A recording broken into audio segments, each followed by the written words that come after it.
to the Carver County Board of Commissioners, April 7th, 2026 board meeting. Will you please join me in the Pledge of Allegiance? I pledge allegiance to the flag of the United States of America and to the republic for which it stands, one nation, under God, indivisible, with liberty and justice for all.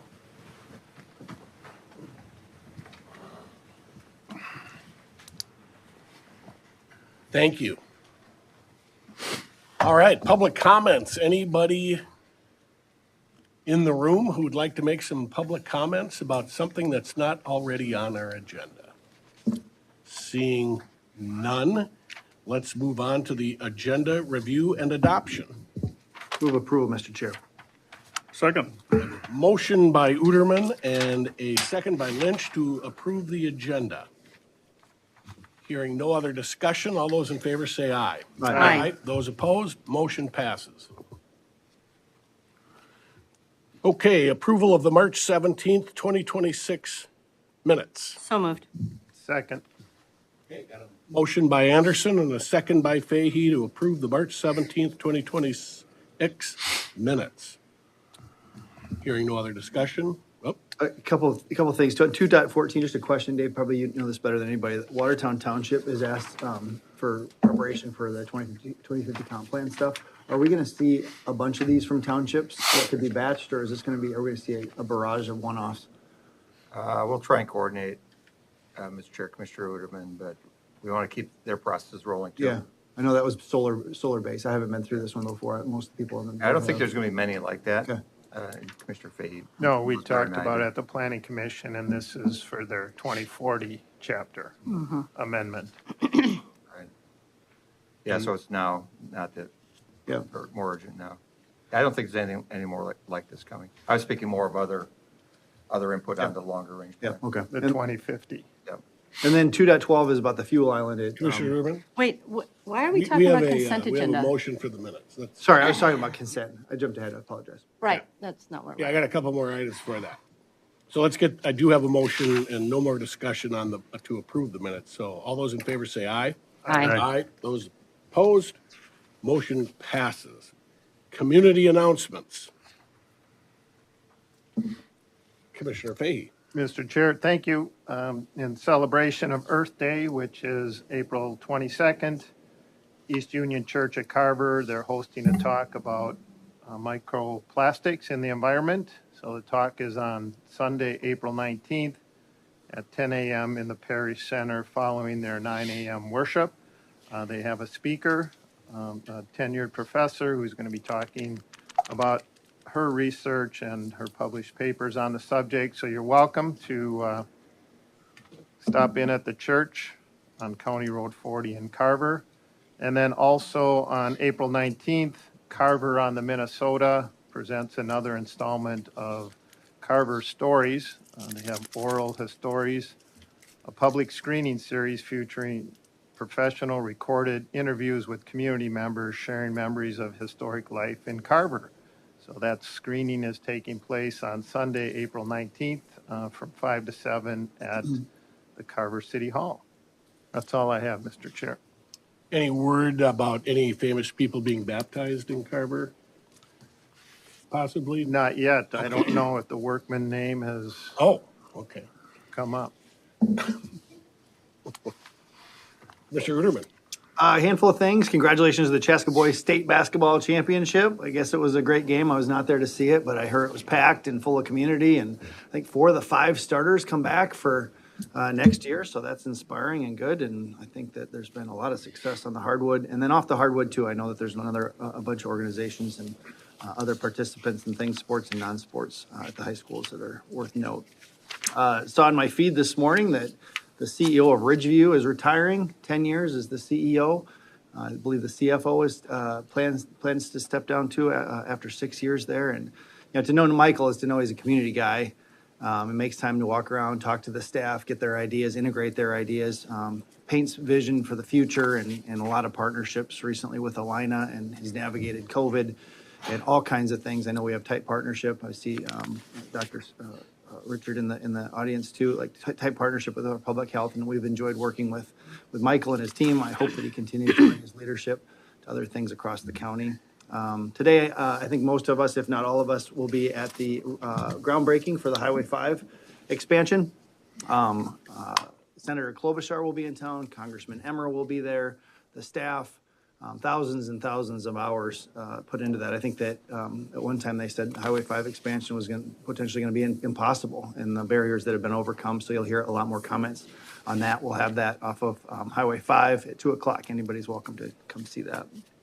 I just got back from Florida with my family for spring break. It was fantastic. Happened to be at a grocery store. Somebody saw that we had stuff that said Minnesota on it. And he said, wow, there's a lot of interesting stuff going on there.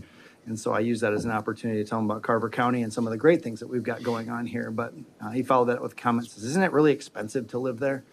And I took that conversation and we talked about a few other things. Last, I wanted to talk about 212. I had a chance to zip out there to be at the Public Works Building yesterday for a little bit. I hadn't been out there, but they are moving a lot of dirt, a lot of things going on. I'll hold my comment for 2.12, but also I know in our consent is the fuel island and the expansion and all the things that are going on out there. But man, that's another one that we thought maybe that would never happen, and it's happening. I know it's delayed a little bit, but that will be done close to the end of next year. So those are my comments. Thank you. Thank you. Commissioner Anderson. Hi.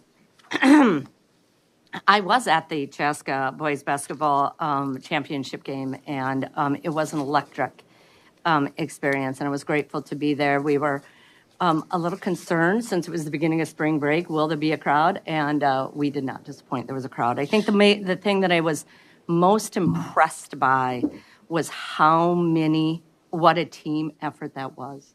And it really shows that leadership is a team effort. Every single person, every single boy on that team had a role to play and played their role.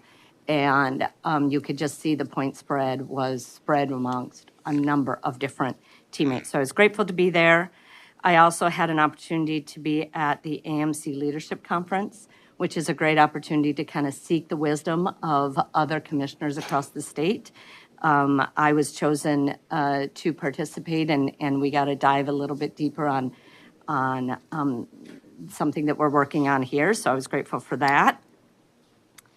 I was also able to attend the Public Library Conference, which was held here in the Twin Cities. That's a rare opportunity, so I was grateful to jot over there for a morning and spend some time with our library director and our director of Chaska Library, and we could dream a little bit about what that space is going to look like.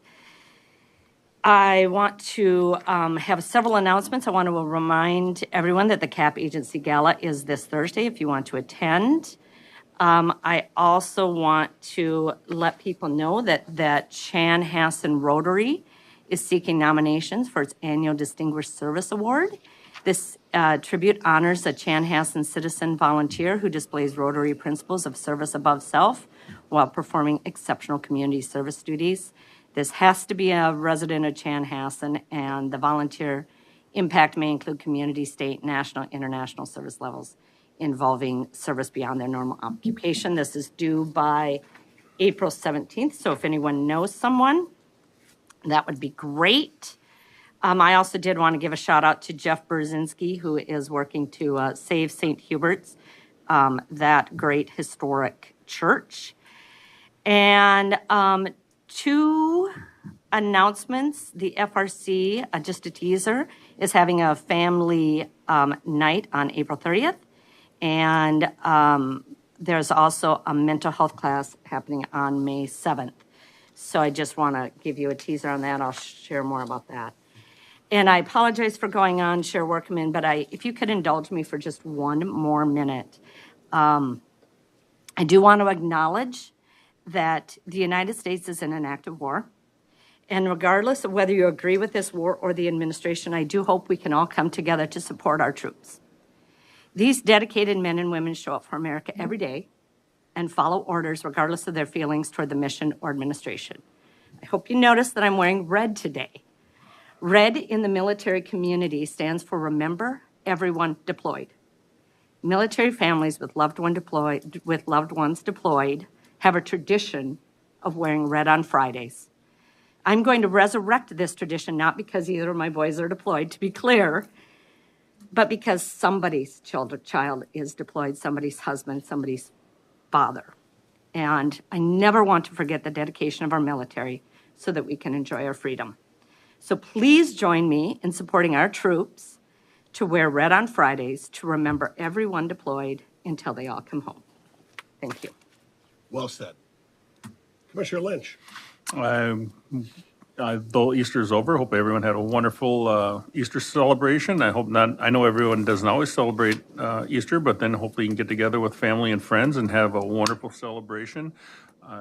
This is a sports hotbed, has been for quite some time. I believe there are 4 girls' teams in the basketball state tournament, and now Chaska, and it was absolutely wonderful. So congratulations to all of them, and as a former basketball player and Chaska alum, I'm sure you enjoyed it thoroughly. So with that, that's it, Mr. Chair. Thank you. I often am wearing red. A lot of people don't see me on Friday in this room, but I wear a lot of red. That has been, that idea has been with me for quite a while. Yes, congratulations. Yes, I was a member of the Chaska boys basketball team in the day. Very talented, but unremarkable basketball career. I could jump and run, but that's not all you need to do in basketball. So, but very good. And the undefeated Tartan team, formidable team, the way they just sort of took them apart. And so, season is over. College basketball last night, we got a Big Ten team to win. A lot of the teams in the 64 team, the Gopher basketball team, beat them. And so I'm hopeful the opportunity to re-up tickets is already here. So while the basketball season is over, start thinking about buying tickets for next year. So we'll be back there and having fun, of course, along with the Gopher football. I decided near my home, the now 5 and 41 intersection, kind of sold that the north side of 41 between 5 and 10 Aduna Road would be closed, and that is indeed what is happening. But on my way home, I decided to go through that intersection and then go east on 5. Well, that is closed, and that was a surprise to me. So I was thinking very quickly about how I was going to have to go all the way down to the parking lot of Floyd's in Victoria to turn around. It'd probably take me, 45 minutes to turn around in that parking lot, because I'd be parked for a little while. You guys follow me? Get distracted. But I did a flippy. But what I've been telling a lot of people and on social media, connect with the county and the county websites to get updates on. I didn't have that update. And literally, I would have had to turn back around in the Arboretum driveway or somewhere. And so this is going to be a tricky year. And next year could be even, next year is going to be just closed. But be aware, I was not, and take care on that. That's all we have. All right, the consent agenda. Can I get a motion on that I'll move before we approval. talk about it? I got a motion by Uterman and a second by Lynch to approve the consent agenda. Commissioner Uterman, do you now have questions? 214, thank you, sorry to jump the gun. 212, I was curious, we know we're building that road by the fuel island to take on neighborhood traffic because of future development, et cetera, et cetera, et cetera. I just thought it might make sense for our staff to spend a little bit of time exploring what a public-private partnership might look like to operate that. So I know that there's Holidays and there's Casey's and there's Quick Trips and all other ones, but does it make sense for us to consider having a private-public partnership with somebody that could potentially have a gas station close to there in the future instead of investing in potential leaks, having our own standard station, et cetera, et cetera, et cetera. So I'm just bringing that up because I know budgets are tight. I know this one's already over budget and some delays. I know that there's always risk whenever you put gas in the ground. And I know that there's others that probably do it better than us. But as we look at putting money into that, as we look at that area developing in the next 10, 20, 30 years, I just wanted to put it on our radar, and maybe it makes sense to have some conversations as some of these gas stations are pretty aggressively looking. And I know that land's going to probably change hands before our time here is done. So just wanted to make that comment as I saw it popped up, and those things are not inexpensive to maintain. Thank you. Well, it does raise a question. Bulk fuel purchasing would seem to be a much cheaper, and we can maybe put the administrator on that. Does the county pay state and federal taxes on gas? I'm not expecting. I don't think so. So if I went to a holiday with a county vehicle, I think the deputies go to, don't they? They fill up on their I'm own. looking at Pat Barry in the back there. Don't they? We have a fleet card provided by Public Works, and we can go to any gas station we need to. And they have a rate. But that might be something we think about. I don't know if there is an exemption. That's a lot of tax, but I don't know that fleet card is charging us tax either, so. I know, Mr. Chair, we purchased off state contract bulk fuel to get the best price we can. And we just had a discussion with Scott and Dakota about could we do things together, and that there wasn't a lot of opportunity because of that state contract.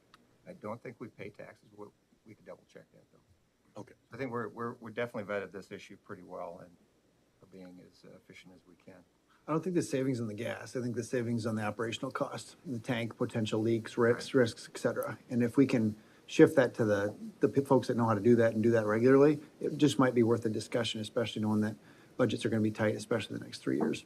And these are the moments when the decisions are made for this one. But as we think about it, maybe that propels us to consider, if that happens in the future, or if this has a 20-year life cycle, what does 20 years now from look like? And as 212 develops and as the road gets available. So thank you. Got it. Thank you. Okay, got a motion and a second on the consent agenda. Any more discussion? Hearing none. All those in favor say aye. Aye. Those opposed? Motion passes. Regular session. Item 3.1, Sheriff's Office Recognition Proclamation. Mr. Barry.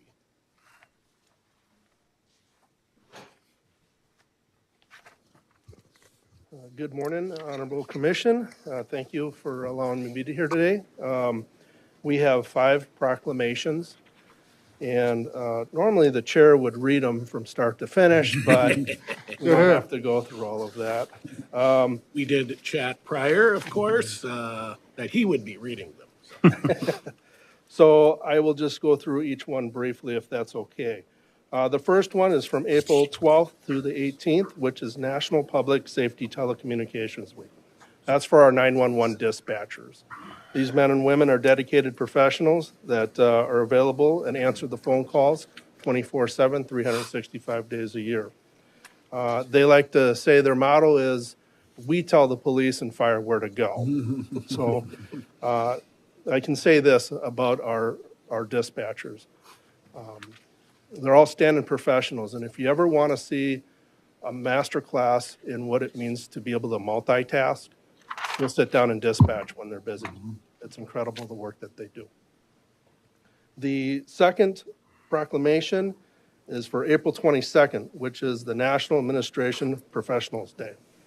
This is our administrative professionals within our office.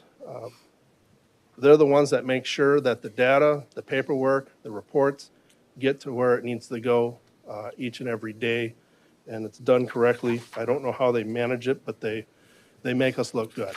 And so if it wasn't for them, we would get lost, and I don't know what would get done. They do an outstanding job, and we're very proud of them. May 6th, 2026 is National Nurses Day. As many of you are aware, within our correctional facility, we have several nurses. Their responsibility is to ensure the health and safety of the inmates while they're incarcerated with us. And so this is in recognition of their outstanding service and dedication to public service. With that being said, the first full week of May, the 3rd through the 9th, is our National Corrections Officers Week. This week is designated to recognize and honor the men and women who perform the difficult task of supervising the county's inmate population. And they are professionals in effective law enforcement or administration of justice. Their responsibility to the public is to ensure the safety of the inmates and thereby protecting the citizens of Carver County. They have to be there 24/7, 365 days a year, holidays, weekends, and they have to deal with some of the worst people, but also some individuals that simply made some mistakes, and they're there. We're very proud of our jail. We oftentimes get letters from inmates that spent time in our jail thanking us for the way they were treated, and that has to do with our staff. And we're very proud of them. And so that proclamation is in recognition of their outstanding service and obviously Corrections Week. And the fifth and final proclamation is for National Peace Officers Week. Congress of the United States designated May 15th as Peace Officers Memorial Day. And the week of the 11th through the 16th is Police Week. This is a time to honor our law enforcement officers, the guardians of life and property, and their dedication to the preservation of life, liberty, and the pursuit of happiness. On May 15th, we will also have to recognize 3 of our deputies in Carver County that were killed in the line of duty.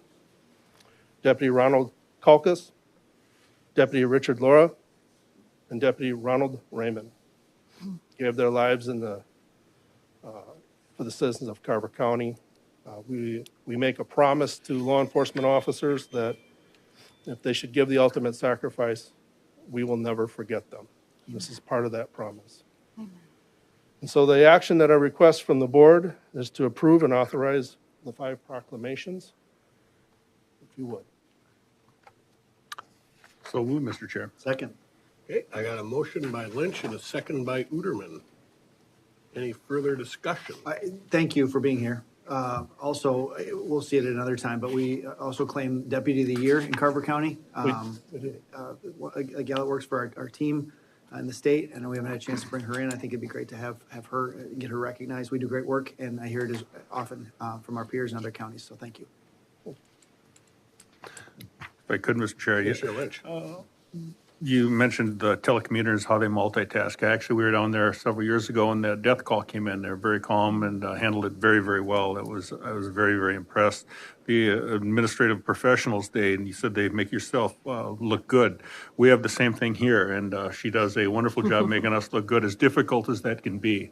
And then, obviously, not to think, but the police officers. Whenever there's an alarm going on, everyone's running away and they're running towards the alarm. So, and we have lost 3 deputies in the line of duty. I pray each day that that's the only 3 ever. So with that, thank you for all the work that you and your staff do. Thank you. Yeah, thanks for being here, Pat. We really appreciate what you and your staff and all the accolades that go on with that. So great job. Appreciate it. Thank you. And yeah, I echo these words. I want to thank you for being here and representing all of our peace officers at the Sheriff's Department and doing this. I think arguably public safety is probably one of our top priorities here in Carver County. And I know that there's a lot that goes on behind the scenes that the average citizen doesn't see. And I'm grateful for that. And that's what keeps this community safe. So thank you for what you do and for sharing all of these proclamations. So appreciate that. Well, I read a historical fiction book, Fatal Shore, which, again, historical fiction about how Australia got started. And it said in there that a new civilization builds 2 things first: a cemetery and a jail. And here we are. I want everybody to know that I have a little joke when I'm talking to people about how government really isn't like running a business. Somewhat it is like running a business, but that if we're a business, our sales team is the sheriff's office, the deputies in the jail. And if you just step over here, you'll have to buy our product. And if you don't buy our product, our sales team will make you buy our product. And our product is property taxes. You're going to have to pay your property taxes. Now, I'm not including our safety telecommunicators in that, maybe the administration, but and neither the nurses. So, but that is our sales team, and so sort of tongue in cheek about that. But again, April 12th through the 18th, National Public Safety Telecommunicators Week. April 22 is National Administration Professionals Day. May 6th is National Nurses Day. May 11th through the 16th is designated as National Police Week, and May 15th is designated as Peace Officer Memorial Day. And God bless and rest the 3 deputies that we lost. And I was probably only a couple of blocks away when a couple of them died in a crash with a freight train near my home when I was a young guy. So with that, thank you, Pat, and I have a motion and a second. All those in favor say aye. Aye. Those opposed, motion passes. Thank you. Thank you. Okay, item 3.2, another resolution to proclaim April 2026 as Sexual Assault Awareness Month. And who's?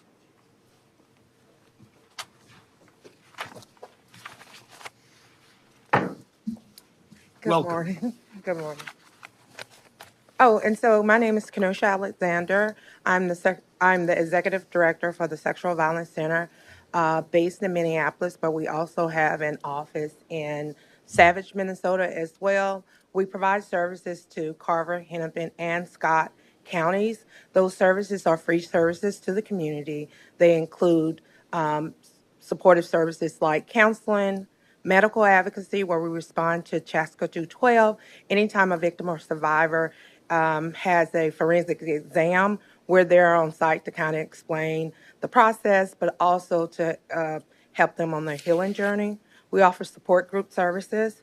We offer legal advocacy, and what that looks like is if someone needed, a victim of sexual violence needed a harassment restraining order, we're able to offer that services, help them with filing the paperwork for that, as well as the protection from abuse order.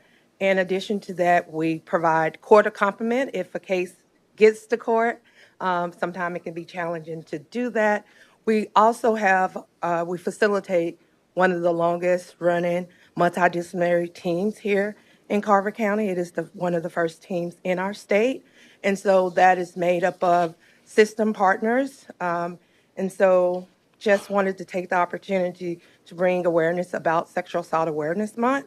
And so happy that you all could find time to put us on the agenda to recognize this month as awareness.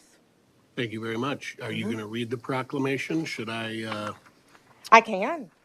That'd be wonderful. Okay, give me just You one have a better voice than I do. True. I don't know. Sometimes my southern tongue betrays me. I'm originally from Alabama. All right. So I'll try to keep it together. Whereas sexual assault is a significant issue affecting individuals of all ages, gender, races, and background, and its impact resonate deeply within our communities. And whereas the County of Carver, Minnesota recognizes the importance of raising awareness about sexual assault, promoting prevention strategy, supporting survivors, and fostering a culture of consent and respect. And whereas April is nationally recognized as Sexual Assault Awareness Month, providing an opportunity for communities to come together to educate, advocate, and take action against sexual violence. And whereas through education, advocacy, and collective action, we can challenge harmful attitudes, dismantle societal norms, that perpetuate sexual violence and create a culture of consent, respect, and empowerment. Whereas by acknowledging Sexual Assault Awareness Month, we affirm our commitment to creating a safe and supportive environment for all residents, free from the threat of sexual violence. Therefore, it be resolved that we, the Carver County Board of Commissions, do hereby acknowledge the month of April 2026 as Sexual Assault Awareness Month in Carver County, Minnesota, and furthermore, call upon any residents to actively engage in raising awareness about sexual assault, participating in educational initiatives, supporting survivor-centered organization, and fostering open dialogue to combat this pervasive issue. Thank you. Thank you. Good job. Can I get a motion? So moved. Second. I got a motion by Uterman and a second by Commissioner Anderson. Any further discussion? I just want to thank you for being here and for the work you do. I know that is, I can only imagine that that's pretty heavy work. And victims of those crimes really need the support of someone who's caring and smart and will guide them through that. So I really, really appreciate you being here. It's maybe not be upstream work, but I think the awareness of sexual assault is upstream work. And so I appreciate you coming here and representing today. So appreciate Thank you for having me and allowing me to speak. I appreciate the opportunity. Thank you for your work. You know, my grandfather, after World War I, came up here from South Carolina. And so, but I sound like a good Minnesotan. Hang around. All right, I got a motion and a second on this proclamation. No more discussion. All those in favor say aye. Aye. Those opposed, motion passes. Thank you very much. Thank you. And first name sounds Wisconsin to me, Kenosha. Yeah. All right. 3.3, resolution to proclaim April 6th through the 12th, 2026 as National Public Health Week. Thank you, Commissioner Chair Workman. I am here today to present a resolution proclaiming April 6th through the 12th, 2026 as National Public Health Week in Carver County. And before I get into that, I also just want to extend my appreciation for Chief Deputy Bari for acknowledging Nurses Week, which will be coming up in May. So you got a head start on me for that, because obviously we have a robust team of nurses in public health as well. So thank you for recognizing that. The American Public Health Association has designated this week as a time for communities across the country to recognize the vital role of public health. And this year's theme is Ready, Set, Action. Highlights how scientific advances, strong partnerships, and community-driven initiatives continue to improve the health and well-being of people nationwide. Here in Carver County, our public health department remains committed to promoting and protecting the health of everyone who lives, learns, works, and plays in our communities. We work alongside many dedicated community partners to strengthen the conditions that shape our health, such as housing, education, food security, transportation, safe environments, recreational opportunities, and access to affordable and culturally responsive health care. Carver County is consistently ranked among the healthiest county in the nation and in the state, a testimony to the collaboration and dedication of our staff, partners, and residents. We also recognize that mental health is a core public health priority, and that prevention, early detection, and treatment of mental health conditions are essential to improving both the physical health and overall community well-being. With that in mind, I respectfully request the board approval of the resolution proclaiming April 6th through the 12th, 2026 as National Public Health Week in Carver County. So moved. Second. Oh, All right, got a motion by Lynch and a second by Commissioner Fahey. Any further discussion? I know we're going to hear more from you shortly, so. But thank you to all those nurses. yes. All right, hearing no other discussion, all those in favor say aye. Aye. Those opposed, motion passes. Thank you. All right, we are going to recess as the county board and convene as the community health board. Can I get a motion on that? So move. I got a motion by Lynch and a second by Uterman on that motion. Hearing no other discussion, all those in favor say aye. Aye. Those opposed, motion passes. Item 4.1, semi-annual report to the Carver County Community Health Board. Mr. Scott. I have to say, I was even a little intimidated when I printed out my notes for today's presentation. So I will be going through them quickly. And I am going to maybe read some of them because I do have the gift of gab. And so if I'm not disciplined to stay to my script, I can sometimes carry on. So I will bear with me if I do some reading, but I think that will keep us attentive and move along through the time that we have here this morning. So Board Chair Workman and members of the Community Health Board, thank you for the honor of presenting our semi-annual State of Carver County Health Address.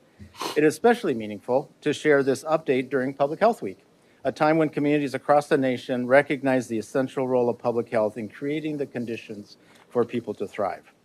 And I want to begin by expressing my deep appreciation for this opportunity and for the unwavering support of our team. Over the past year, we have navigated a turbulent environment, marked by reductions in federal and state funding, shifting national policies that have challenged the trust that our communities have in public health, and moments of civic unrest that have tested our collective resilience. Yet through each challenge, our staff, our community, and our county partners have demonstrated remarkable professionalism, compassion, and adaptability. Their efforts reflect the values at the core of Carver County Public Health, which are open and effective communication, data-driven decision-making, adaptability in the face of changing needs, cross-sector collaboration, equitable service, and respect for every resident we serve. These values guide us through These values have guided us through a year of meaningful accomplishments, expanding our maternal child health services, improving WIC access, advancing our technology modernization work, and strengthening partnerships that support food security and community engagement. Strategic investments in communications, workforce development, and grant-funded initiatives have amplified our impact across many priority areas. And just as importantly, our teams and partners have continued to innovate and tailor our approaches to meet the unique needs of our growing and changing diverse population. What we achieved in 2025 demonstrates what is possible when we commit to service, equity, and the shared well-being of our residents. I am profoundly proud, and sometimes it brings tears to my eyes, of the work we have accomplished together. And I'm honored to now take a few minutes to share where we stand today and our path forward in the months and years to come.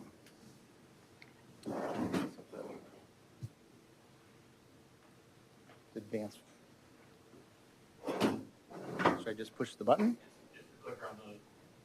Oh, right here. My wife often tells me my stuff is right underneath my eyes. The other thing she We know tells the me, deal. the other thing she tells me is I need hearing aids. And of course, she's hoping that I'll listen better once I get hearing aids. So anyway, okay, so what is our vision of public health? It's healthy people, healthy communities, and a healthy Carver across the entire lifetime. And our mission is basically to prevent disease, injury, and disabilities, to promote health and well-being, and to protect. We offer healthy solutions to protect health through community-wide solutions and to safeguard the well-being of our community. Many of you may now recognize this slide from last year when I presented on the results of our community health assessment, but I wanted to share it again here today, primarily for our listening audience. Our comprehensive community health assessment did confirm that we are still one of the healthiest counties in Minnesota and the country, but we're still experiencing many of the same challenges that the rest of the country is experiencing. And as these concerns that are still driving what the vast majority of our work today. The first one I've mentioned before is that nationwide, the overall health is declining. I think that's starting to rebound post-COVID a little bit, but it was most noticeable, I think, when we saw the average life expectancy decline. And even that is starting to increase back up, and I do have a slide later that I will show that. And obviously the causes of that death were not just COVID, but a lot of other things also seem to be increasing during that time period. The other area that was significant that was identified by our community health assessment is that mental health and affordability seem to be on everybody's mind and some of their top priorities. A lot of that was aggravated by COVID, but also just our changing times has precipitated a lot of that. And then the third is our county is changing. We're both growing and becoming more diverse, and I'll talk a little bit about that as we go along. So where are we today? This slide you may also recognize from last year. This was the last time, this slide is representative of the last time that the Robert Wood Johnson Foundation is going to be releasing their Healthy County Profiles. So we did not receive one this year. We received one last year, and so this was that slide. But based on our own analysis and our own assessments, I think we continue to do really well. It's kind of nice to sort of end, though, with the Robert Woods to being the healthiest county and community. We have been for 13 consecutive years, and it's nice to sort of end out that reporting period with that accolade. But as I've often mentioned in the past, there are that segment of our population that are still struggling. And we as public health professionals, we make it our primary mission to make sure that all of us are able to benefit from and contribute to the health and well-being of our community. And what makes it possible for us to be healthy is primarily the conditions that exist in Carver County. I think we're all excited to be representative of Carver County. I know it was very important for me to move into the county in which I worked. So before I actually lived here, I always considered myself a Carver County wannabe. Well, now I feel I can be. And then it wasn't too long before I discovered that the original immigrants on my wife's side of the family moved to East Union. So actually, on my wife's side, we've been part of Carver County for generations, which is exciting and proud to say. We're fortunate in Carver County because we are obviously a very affluent county. We have a very good educational system. We have a wonderful healthcare system. We have some of the lowest unemployment rates. We have some of the lowest poverty rates. We really strive hard as a community to meet the needs of those who are more disadvantaged, to help them be a part of our community. And I think all of that has contributed to our health and well-being. One interesting slide here, I mentioned earlier that the life expectancy during COVID really decided to drop, and you can see this by this slide. What's encouraging, now that we're a few years past the pandemic, it's starting to rebound again. Now, while this one is the national statistic, the Carver County one, we expect to catch up as well. And this just shows that the average life expectancy between 2017 and 19 was 83.3. That dropped a little less than a year during the height of COVID, and we anticipate that will bounce back up again to pre-COVID levels as we move forward. We just don't have the data specifically for Carver County yet. So again, I alluded to the changing dynamics. This is a slide that's actually taken from the Carver County's website, but it does show the trajectory of our growth over the next close to 20 years. And that is growing in both with diversity, and I think this is actually a conservative estimate of the percentage of people of color will be in it. I was just doing another analysis of that yesterday, and that showed that could actually be as high as 20 to 25% of our population, maybe people who would self-identify other than white. And that's just the percentage of the population. So when you take that into account about our total population, we anticipate a 300 to 400% increase of the number of residents who self-identify as being persons of color. And that, of course, I think presents both an opportunity and a concern that we make sure we do everything to cultivate that sense of communities of belonging, that everyone's important, and everyone has an opportunity to both benefit and contribute to those conditions that make us healthy. The other thing about our population change is that all age groups are increasing, but the relative increase seems to be the highest in those 65 age or over. And I don't know if I dare say I feel privileged now to be in that category. I don't feel that old. I feel I have a few more years left in me, so you're gonna have to put up with me for a few more years. But it is a privileged class. So anyway, and I do achieve my full Social Security vetting, if you will, the end of June, just to kind of let people know that. But I am transparent. I think that sense of transparency has helped me develop trust in the community. And that's the theme that we're actually trying to adopt. And I'll be talking a little bit more about that as we move forward.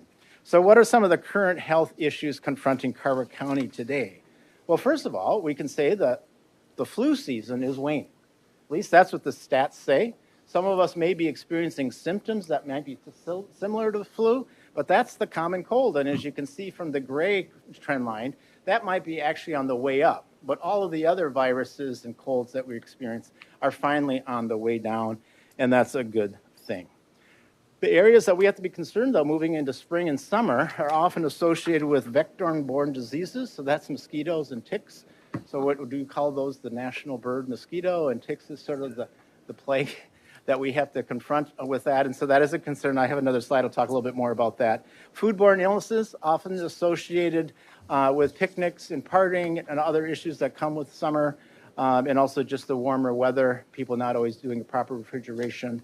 Sometimes that also can be linked into the water-associated diseases as well. So that's the other thing of concern. That could either be diseases from swimming, and the disease is often inherent in water, but also can be from injuries such as drowning, boating accidents, and the like. So those are the main three things that we're going to have to be concerned about moving forward. This slide, which was taken from the CDC, actually shows the emergency department visits associated with tick bites. We're the green. I circled where we are now, and you can see we're following a similar trajectory as what we saw in 25 and 24. 25 last year was a big year. We don't know where we're going to be coming up, but that is significant. And when you actually look at what that means, there was nearly, let's see here, just reading my notes. By year's end, we expect more than 500,000 people will likely be diagnosed or treated for Lyme disease in the United States. 500,000. So this is pretty significant.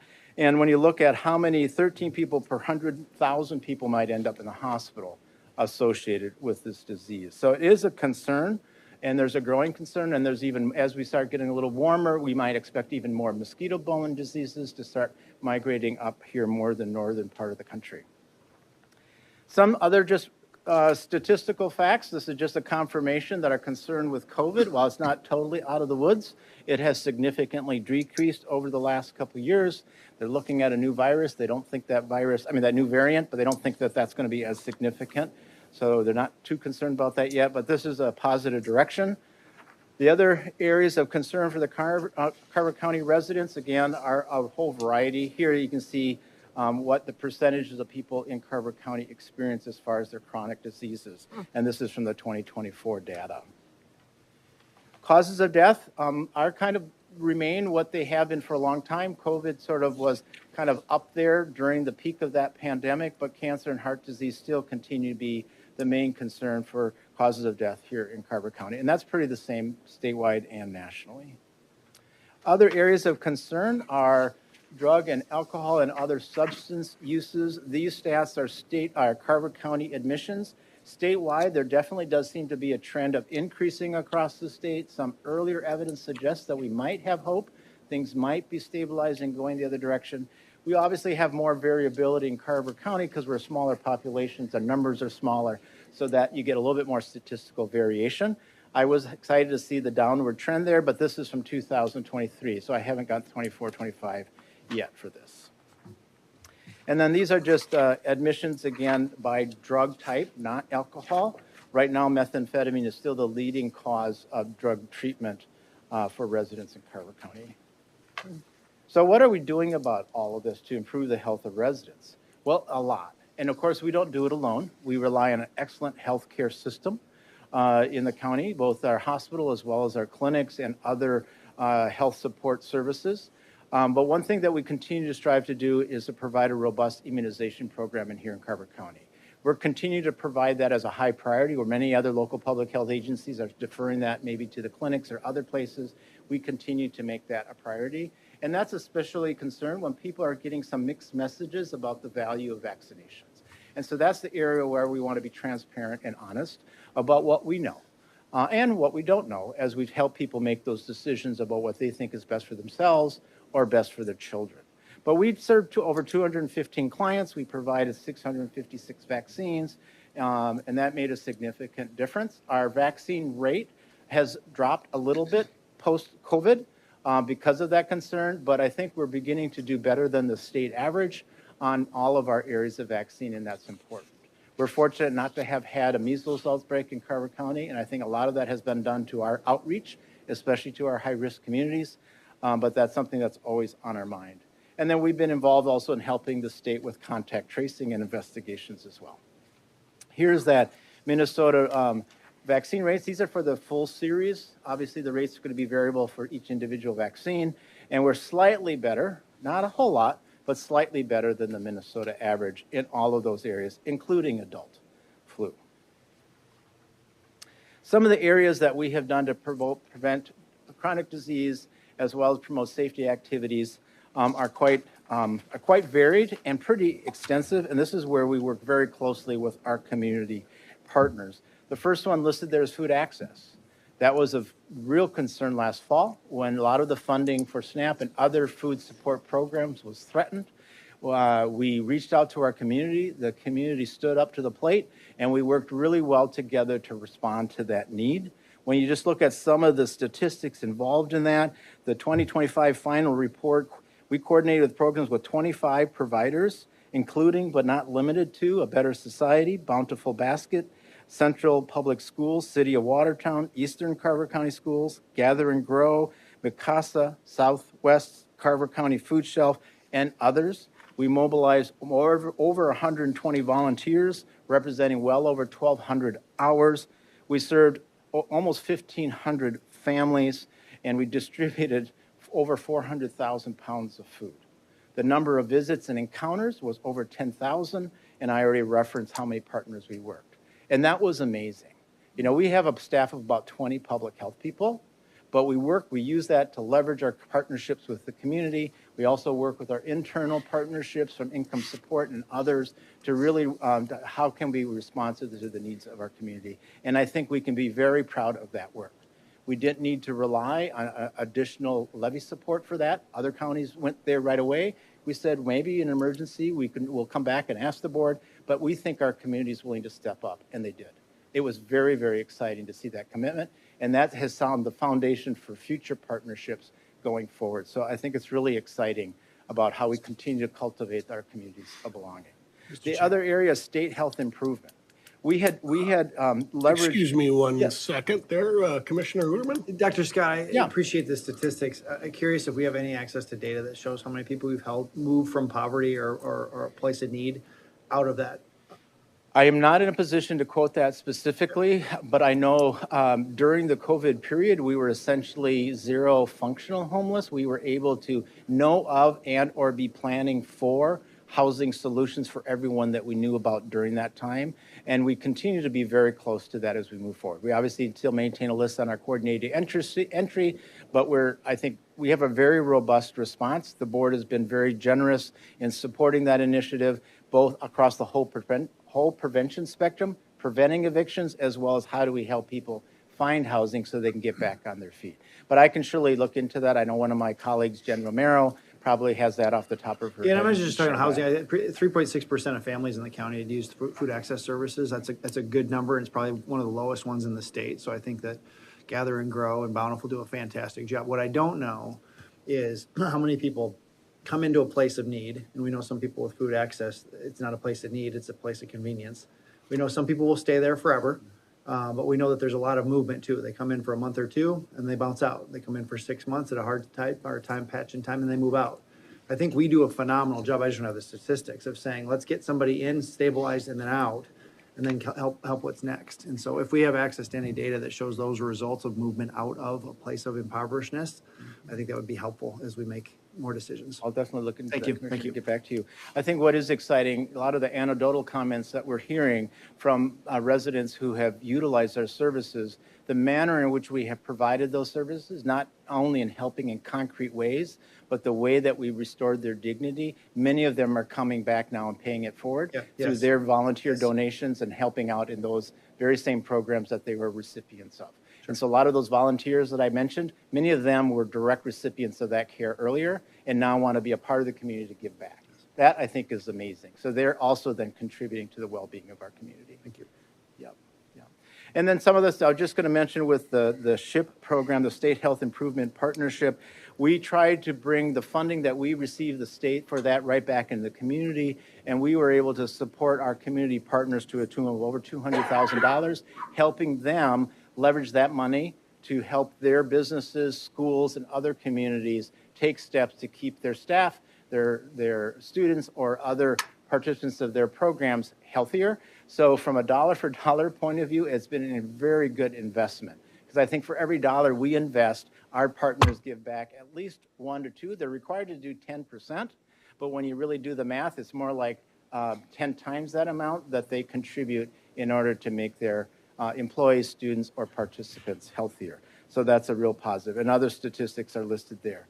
The other area that I think we've just been really excited about is the worry that we are leveraging the opioid settlement funds. We have a very strong partnership with law enforcement, both especially with the jail. You mentioned that. We're supporting their medication-assisted therapy program or their MOUD program, and that has been transformational, not only for the inmates, but I think for the staff, for the deputies and law enforcement officers that actually work with those inmates. And I think that helped in part to get some of the wonderful comments we hear back.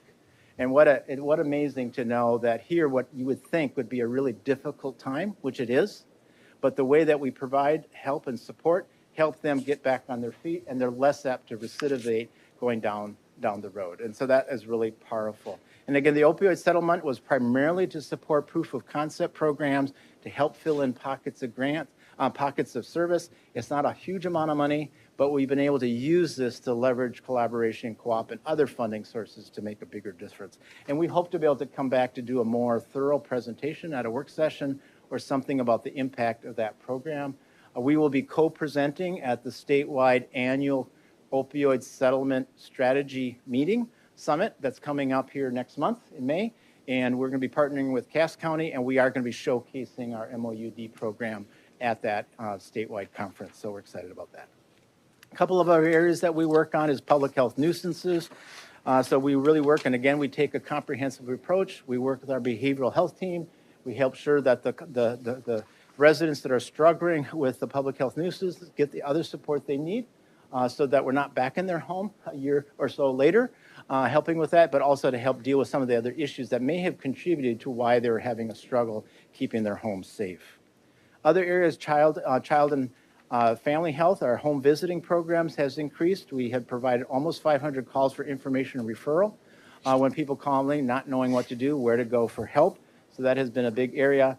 And then also our child, teen, and checkup, where we work with our health clinics on making sure that we're providing and helping them know what the comprehensive assessments are, as well as letting them know all the resources that are available in the community so that families can get access to what they need. And that has gone a long way in also reducing risk of both injury and illnesses in our young people. And community engagement, which is one of my favorite things to talk about, was really a priority this last year. And we did a lot of initiatives with our internal and external partners. We worked with the Back to School Resource Fair. We worked with some of our nursing school programs to prepare the future of our nurses. We worked with income support, a lot of our community partners on developing and growing our Family Resource Center, and then also continue to support the communities of belonging. There will be an annual presentation on that on April 27th, and I know they've asked me to also speak at that event. So where are we going? How does this prepare us for the future? What challenges do we lie ahead? Well, again, I think I shared this with you last fall, but the same challenges and opportunities are there. We do anticipate having to respond to a changing landscape, unsure about our funding priorities, but we've been real adaptive. We've really tried to maximize the utilization of our grants to offset the use of levy, to kind of be very respectful of that, to continue our programs. We're obviously responding to a growing population with the changing dynamics, increased risk of both chronic and communicable disease as we're happening just because of the degrading of public trust and public health. How do we resurrect that? Improving capacity to respond to public health emergencies. We're in the process of interviewing candidates for that position. We're very hopeful about what that added resource will help working with both our emergency management, law enforcement, and our EMS system to be prepared and respond to emergencies. Obviously, continuing to address the issue of substance use and using the opioid funding, and then again, cultivating those communities of belonging and trusted relationships. So what our main focus, I think, for me as the Public Health Deputy Division Director of Health Services and Behavioral Health is what are we doing to improve communications and engage the community? Because again, it's our ability to work and leverage our other resources and partners that make us as effective as we are. So that's going to be a huge priority. And a key objective then will be to help people understand that public health is not just something being done to them, but rather an invitation for collective action to improve the health and well-being. You've all probably heard that quote, people support what they help create. And so when we're engaging people and identifying what's important to you, what are your concerns, let's brainstorm together on possible solutions, and then how can we work together in order to address that. And that's what our Public Health Advisory Committee and our action teams do. It's people who have been at the front, on the very front level of this, identifying those concerns, helping identify solutions, and now they're willing to put their money where their mouth is to be part of the solution. So it's not just up to public health or the county.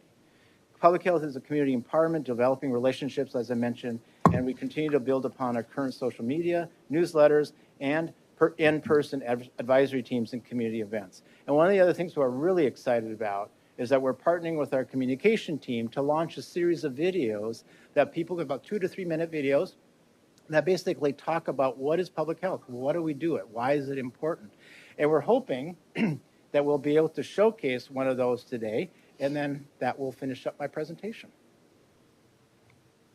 You have to hear me again on this, so forgive me for that. Carver County Public Health is on the front lines of helping you live a healthier life. Our research, programs, and services don't happen in a vacuum.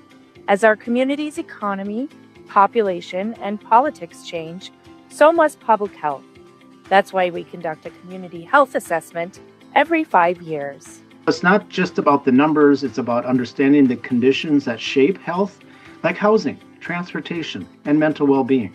And our CHIP for the next 5 years focuses on 2 primary areas, basic needs and mental health, because we have found that these are the foundations for a thriving community. This assessment doesn't just focus on illness trends or vaccination analytics. It's a critical look at drivers of health, things like income, access to health care, childcare, nutritious food, and affordable housing. We have heard from residents that affordability, whether it be healthcare, housing, or food, is also their top concern. They named that in our both in our assessments, our surveys, as well as our key informant listening sessions. And that's why our strategies include expanding resource navigation, increasing housing stability, and improving access to mental health services.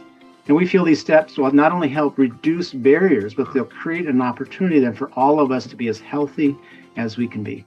The 2024 data highlights our community's strengths and successes, identifies barriers that contribute to negative health outcomes, and puts our community's lived experiences into a larger context. Statistics matter, and so do the stories of the people we serve. We spend a significant amount of money working with contractors who specialize in being able to reach out in the community, often because they may represent the same ethnicity or language as the members we're reaching out to, so that they can feel safe and share where they honestly can feel like they've been listened to. And then that helps us better understand our community. And when we better understand our community, we can have more responsive services that make a difference. Because Carver County should be a place where people can connect and care for each other, to create a trusted space where everyone belongs. Over the coming months, join us to take a deeper look into our community health assessment. Because it takes you, it takes us, and the Carver County community coming together for the common good. Don't worry, there's no threat of being an Oscar nominee. For sure. You're gonna thank the little people? There you go. Otherwise, I'd entertain questions that are. All right, questions. Commissioner Ritterman. I have a few. I know that it seems like there's patterns of drinking alcohol have shifted to other things. And I don't know if that's shown in our data. I know some of the breweries are feeling that across the state and other places. Are you seeing those shifts? Where are people going, and particularly the youth, maybe under the age of 30? Well, I think I have just been reading and hearing the same things you have. Yeah. What I am excited about, though, is we are putting more of a priority on addressing substance use issue, including the use of alcohol or other substances, working with and strengthening our partnerships to work primarily in the schools on that. Because if we get on the front end of that conversation, hopefully many of those students will choose other activities that are healthier and not resort to substances as a way of coping or celebrating or whatever. But I don't have any specific yet, but that is on our radar to get a better job. One of the challenges that we've experienced is the anxiety often that people associate with wanting to fill out the Minnesota Student Survey. So we used to have a robust participation with all the school districts, but I think a lot of challenges have made that difficult for schools to participate. We would love if they would see the value of doing that again, because that's listening to the voice of our young people. You know, we did do key informant interviews with all the school districts and personnel as part of our comprehensive health assessment. That's still not the same as having kids in a very confidential, safe way write what their responses are to age-appropriate targeted questions. And with that, we're able then to do crosstabs comparisons. So if they report that they've been using, we also know to what extent are they doing community service or volunteering, or what have their grades been. And now we can do that, crosstab compilation to better understand what's going on in the minds, in the lives of our young people to better provide the support they need. That's what the youth survey does. Right now, we feel a little blind, and we have to make our best guess on a lot of those issues. Yep. Gambling. I know that we've had a lot of conversations at the state level, legalized, not legalized. I know that with, NCAA coming off, people spent money on some of the games. It's interesting. Do we have are we tracking anything that? Because that's also could be a point of addiction, and especially in an affluent community. Well, I know gambling has often been considered a public health concern in the past. Unfortunately, with our capacity, that hasn't reached the level of priority for us focusing on. But if that's something that the commissioners feel that we need to take a better look at, we'd be happy to do so. You talked about affordability, and I think it comes through time and again, and I keep talking about it. And I think about what do we collectively, the board has, I think, 13 kids. I think maybe 3 of them live in Carver County, right? When you think about that, and maybe some of them come back, some of them leave for different reasons, but that's a small percentage of this small sample size. I wonder if in 20 years that's better or that's worse, and I know there's a lot of things that can change. I think most of the people sitting up here when we bought our first house, it was maybe 2 to 3, maybe 4 times our salary, our first time salary. Now that's like 5, 6, 7 times our salary. Do you see public health having a role playing in closing those missing middle gaps, or do you see that's punt for somebody else to do? Oh, no, absolutely. Affordability, as you know, is identified as one of our top concerns in our community health assessment. And I think there's multiple ways to address that. It's a complex issue. One of the ways that we're addressing it is to make it easier to live on little. And when you have robust community resources of support, you can get by with less. Housing is continuously an issue. However, affordability on buying things is always going to be an issue.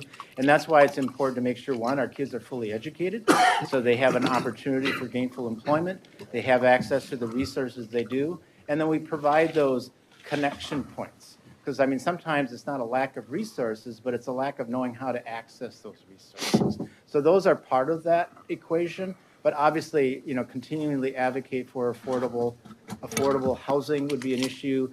Access to transportation so people can get to work in a reasonable fashion or get to health care if necessary. So all of those, what we often refer to those social drivers of health, often are directly associated with the people's ability to kind of afford to live where they are. Yep. So it's we'll have one small piece, but we'll be continually advocate for that to make it easier to live on little so that people don't have to have necessarily the big income to take advantage of the resources the community has to offer. 2 nuggets, just food for thought for the board to consider maybe public health. I don't know if it shifts strategy or it doesn't, but I do know that the state of Minnesota, and we're not immune to it, is hemorrhaging kids under the age of 25. They leave, they don't come back.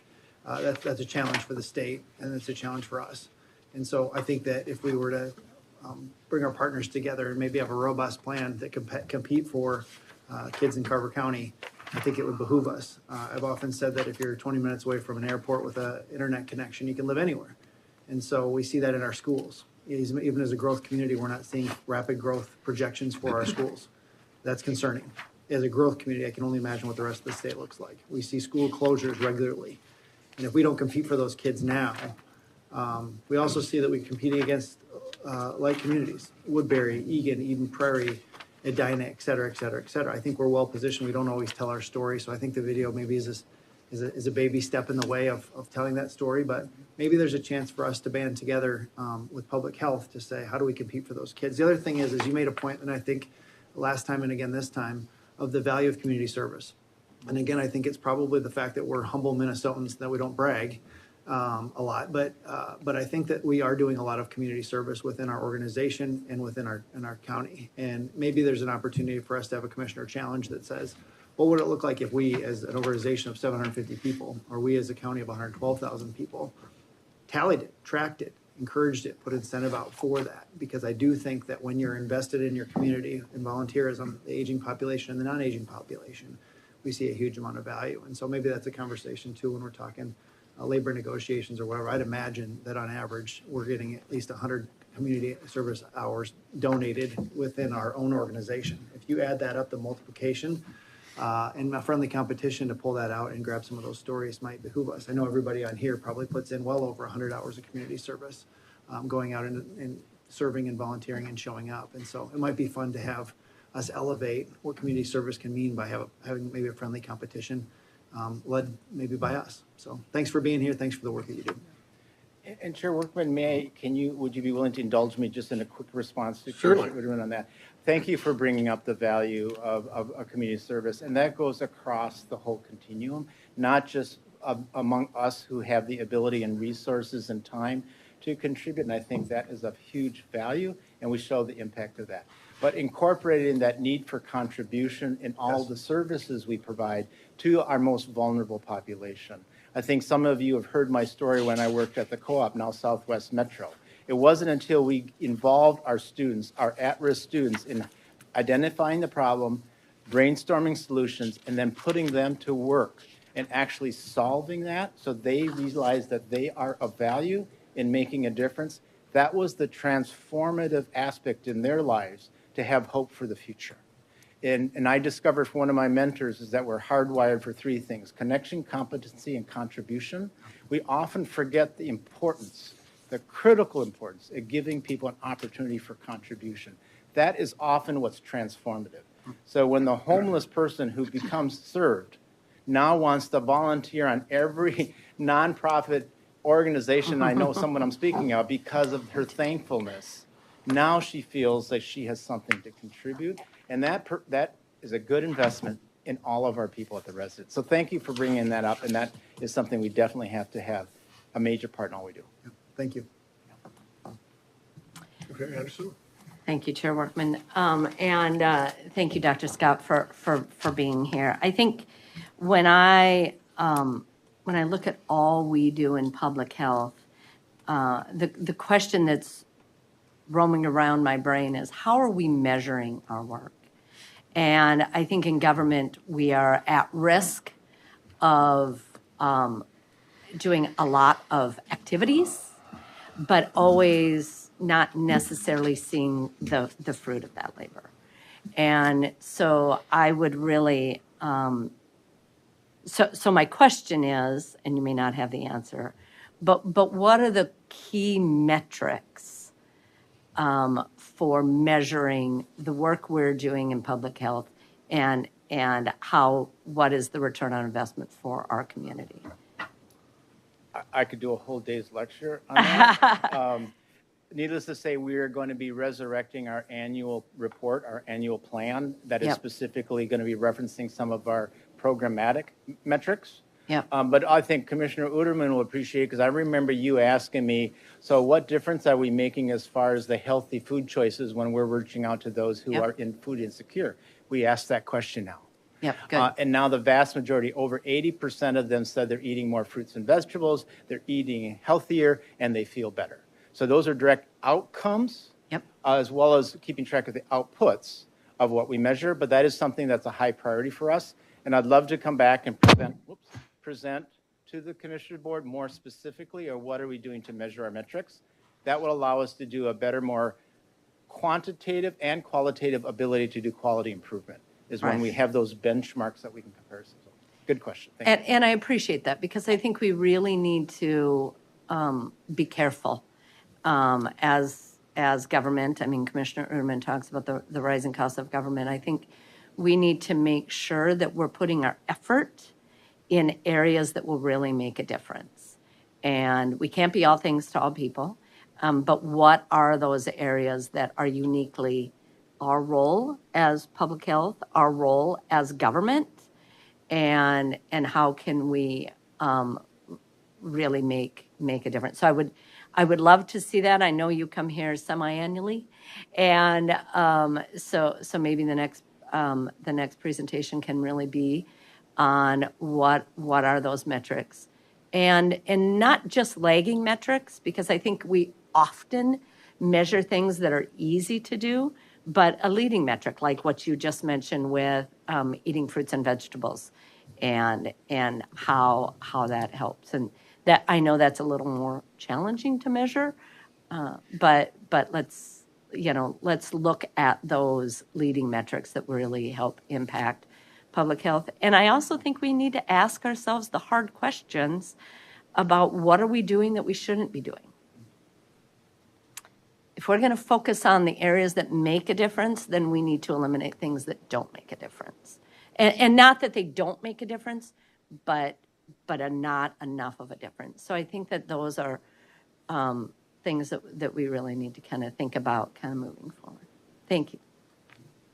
Well, and Commissioner Anderson, you're kind of nibbling around the edges, and I know I had a great breakfast with Mr. Bari back there, and I think about this in terms of public safety, but certainly public health. Somehow or the other, what are we? Are we a third or a fourth ring suburb?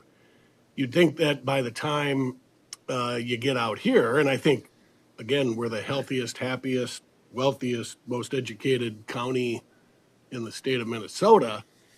And I'd like to think that we've maybe learned something, but we have our core cities, our first ring cities, our second ring cities to teach us about why is this crime happening? Why are they having these drug problems? Why are they having whatever problem they have? And you'd think by the third or fourth or fifth ring suburb, you go, well, we should have the data that tells us, well, why is this happening?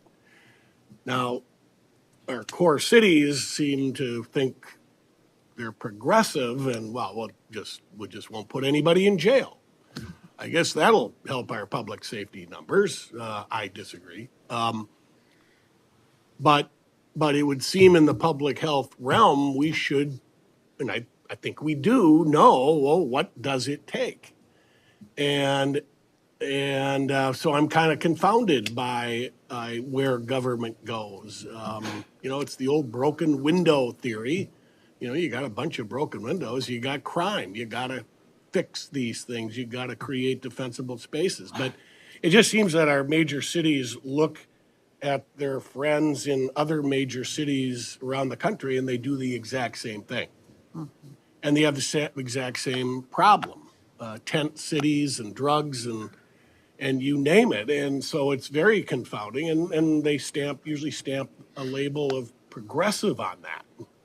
And okay, I guess you can call it whatever you want. But it does seem a county like Carver County is in a great position to say, well, we're just not going to put up with that.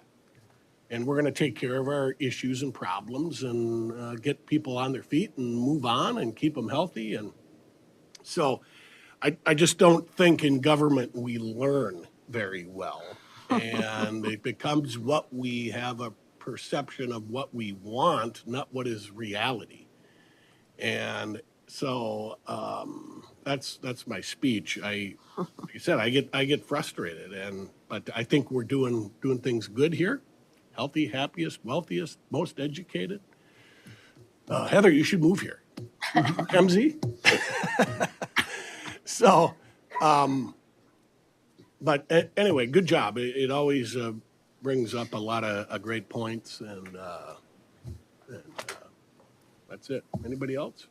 Commissioner Fahey. Mr. Chair, thank you. Richard, it definitely has come full circle for me when you had mentioned just the volunteers, and with my volunteering at the food distribution in NYA, just to see that some of those volunteers and to have conversations with them when they originally benefited from that distribution. And now they're just so excited when they can prepare that food and then distribute it in that line. So it makes you feel good when you're out with all those volunteers and then your staff that helps coordinate all that with the CAP agency.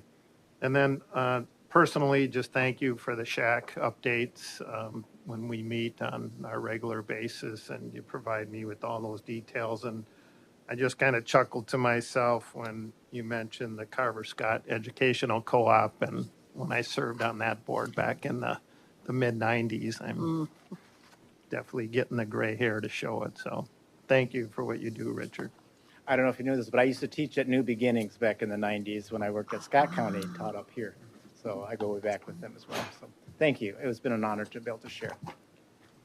Mr. Chairman, Mr. Metz? morning, board members. So, I'm sorry. No, that's all right. No, I just wanted to comment upon the opioid settlements because that piqued an interest. And just so you know, we continue to have settlements with these pharmaceutical companies. I just signed an agreement in the last month.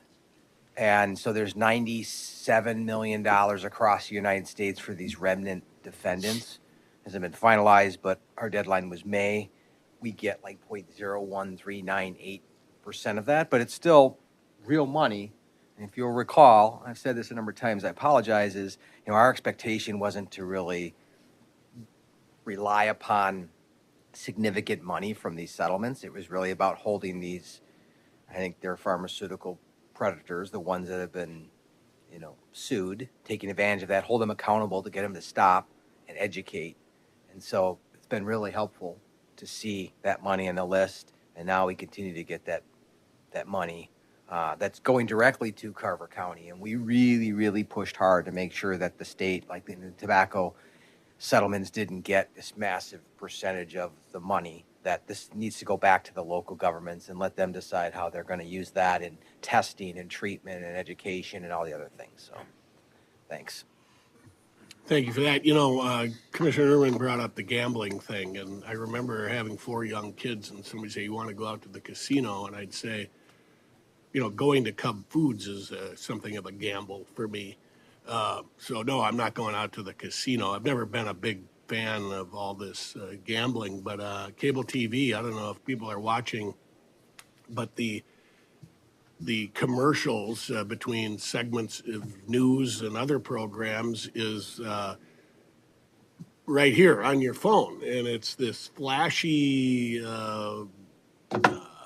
gambling, and all you got to do is put it on your phone. It's free, and you'll make money and thousands of dollars. And this is commercials.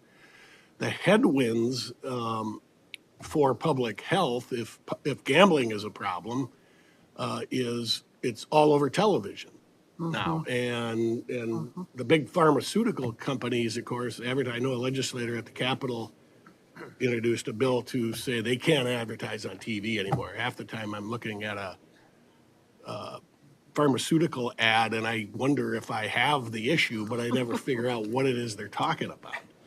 But the millions and billions that are spent on gambling advertising and drug use and the headwinds for public health and these issues, I think, are strong. And I don't know if just banning it from TV does it, but it's really almost embarrassing. I do think when I watch some of these pharmaceutical ads, I think I'm old enough and ready to be one of the actors in those ads. They're just absolutely ridiculous, but that would be my level of acting. But anyway, the headwinds are strong. Thanks for being there for us, and we duly accept. I don't know if Commissioner Lynch had a point too, but we duly accept your statutorily required half-year report on the state of our public health. Commissioner Lynch? Thank you for everything you do, Richard. A lot of the things that you mentioned what do things do in Hennepin County. I just read a stat the other day. It's like the most, in the mayor of Chicago is the most anti-gun mayor in the United States, but yet he has armed security for $25 million. Does that make sense? I was just thinking about when we're receiving this, you do a wonderful job. And I was thinking about JFK and the food pyramid that we've been taught since we were little kids. And now he totally turned it upside down. I would actually like to see reports on that. It's like, it's interesting. Does that mean that everything that we've been taught since we were kids is wrong, and now we're learning something different? And we always constantly hear about the high price of housing, and it is very expensive. What can we do with the corporations to stop buying houses and not putting them back on the market? There's many things, and just thank you for everything you do, and there's many, many moving parts that we have no control over, but it's interesting how we track them. So thank you so much. Thank you, Dr. Scott. All right. We are going to adjourn. Well, Commissioner Lynch, do you have a motion? I do, Mr. Chair. If we could adjourn as a community health board and convene as the regional rail authority. Second. I got a motion by Lynch and a second by Commissioner Uterman to do exactly that. Any further discussion? Hearing none, all those in favor say aye. Aye. We are now the Regional Rail Authority. 5.1 Memorandum of Understanding with City of Carver for Levy Project. I saw Marty Walsh's name on this. Who is, Mr. Chair, the good news is you're ahead of schedule. The bad news is we need Sam Pertz to show oh, up. Sam was gonna do it, yeah. He's on his way. I would say you could probably approve this without him. However, we'll need to wait for Darren anyway. So I would suggest just take a recess. What is the preference of this board? I know I've read it, we're minor. They're just kind of gonna be in and around our trail there to improve their levy. I'd accept a motion. So moved. Or not, I got a motion by Second, Anderson, Mr. second Chair. by Fahey, whose district this is in, correct? Correct. Any discussion on that? Nope. Sam, we're just about ready to approve you. Hope you didn't break any laws. Don't say a word, Sam. They're about ready to approve this. Good morning, Mr. Chair, members of the Regional Rail Authority. We're timely this morning, coming from Cologne. Apologies for being late. Yes. You are not late. Have a small item here this morning for the Regional Rail Authority to consider, which is a memorandum of understanding with the city of Carver for the levy project that the city has planned here upcoming. So existing levies in the state of disrepair, I think the board is aware of that. Does not meet floodplain protection standards. The Corps of Engineer and FEMA have weighed in on those conditions. The city has an easement for the rail property in terms of maintenance and repair. Here's an exhibit of the levy project that is planned, again, through the city. And I have another exhibit here in a second on where the easement agreement would authorize the city for property access, which is basically, so if you're familiar here, if I get my marker, here's Casey's General Store. Our trailhead facility is about in this location. Easement would start about just north of that location by a little ways, and then basically where the Merriam Junction bridge connection is coming across the river and into town. Here's some high-level kind of schedule and details on the levy project. So right now what we know from the city is that the project would look to start the fall of this year. No funding is being requested of the county or the Regional Rail Authority for the construction of the levy. Staging and sequence is not fully determined. You know, plans are really at, I'll say 60% status as we sit today. Ultimately, what we get to out of this MOU is a JPA that brings their authority, the city's authority for the levy to be on the Regional Rail Authority long-term. It does impact the Minnesota River Bluffs Regional Trail. So the trail that we operate there by name is the Minnesota River Bluffs Regional Trail that, of course, goes from County Road 40, goes through Chaska by the athletic ball field and continues east out of town to the county line. There will be some impacts there that we don't have quite determined at this time in terms of the trail usability. And so as we move further along into construction documents and that schedule and that staging, what detours would be available to pedestrians hasn't been determined, but hopes that some way to maneuver through town there through that easement section where the levee will be constructed is going to be made available to the pedestrian. The overall schedule that we know from the city right now in terms of the levee construction is estimated to be near the end of 29. So again, a motion for the board to consider, and Mr. Chair, I'll stand for any questions on this MOU. Okay, we do have a motion And a second.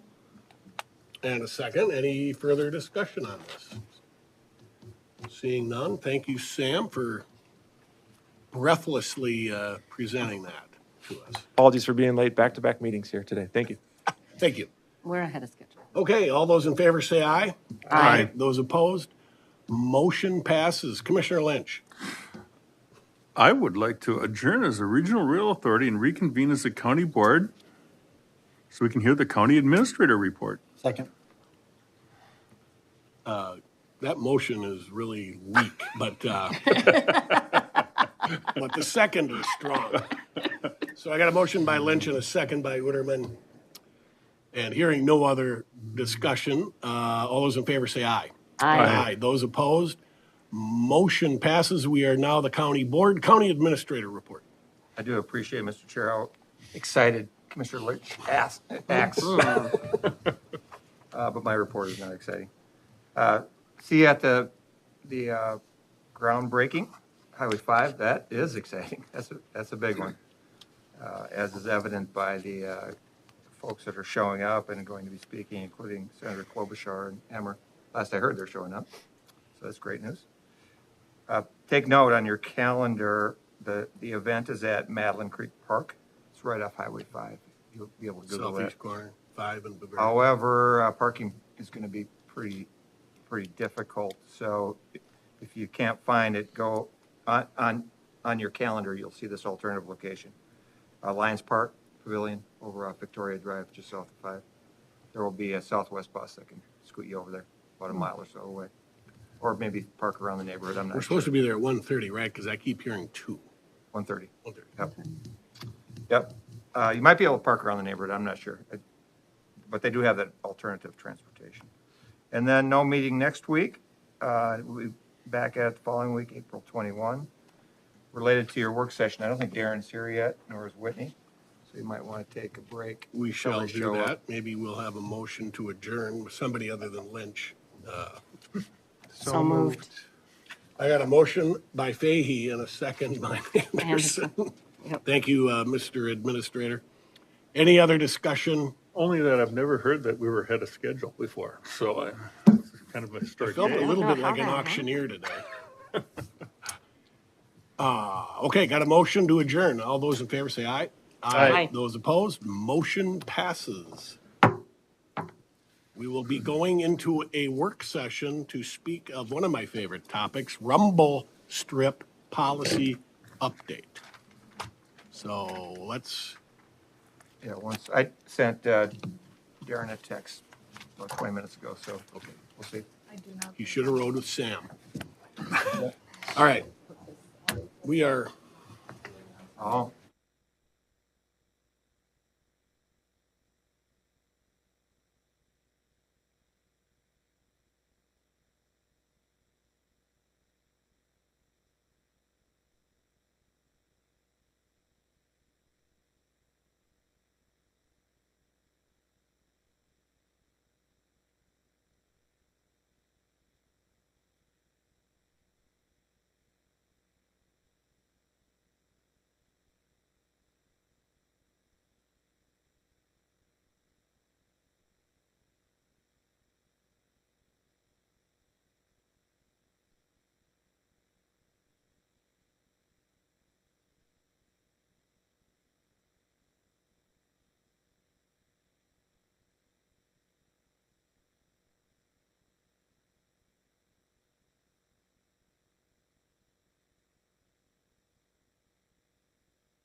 On rumble strip got the same policy, thing, and we have Whitney who's gonna talk us through it. You try to sell us on this.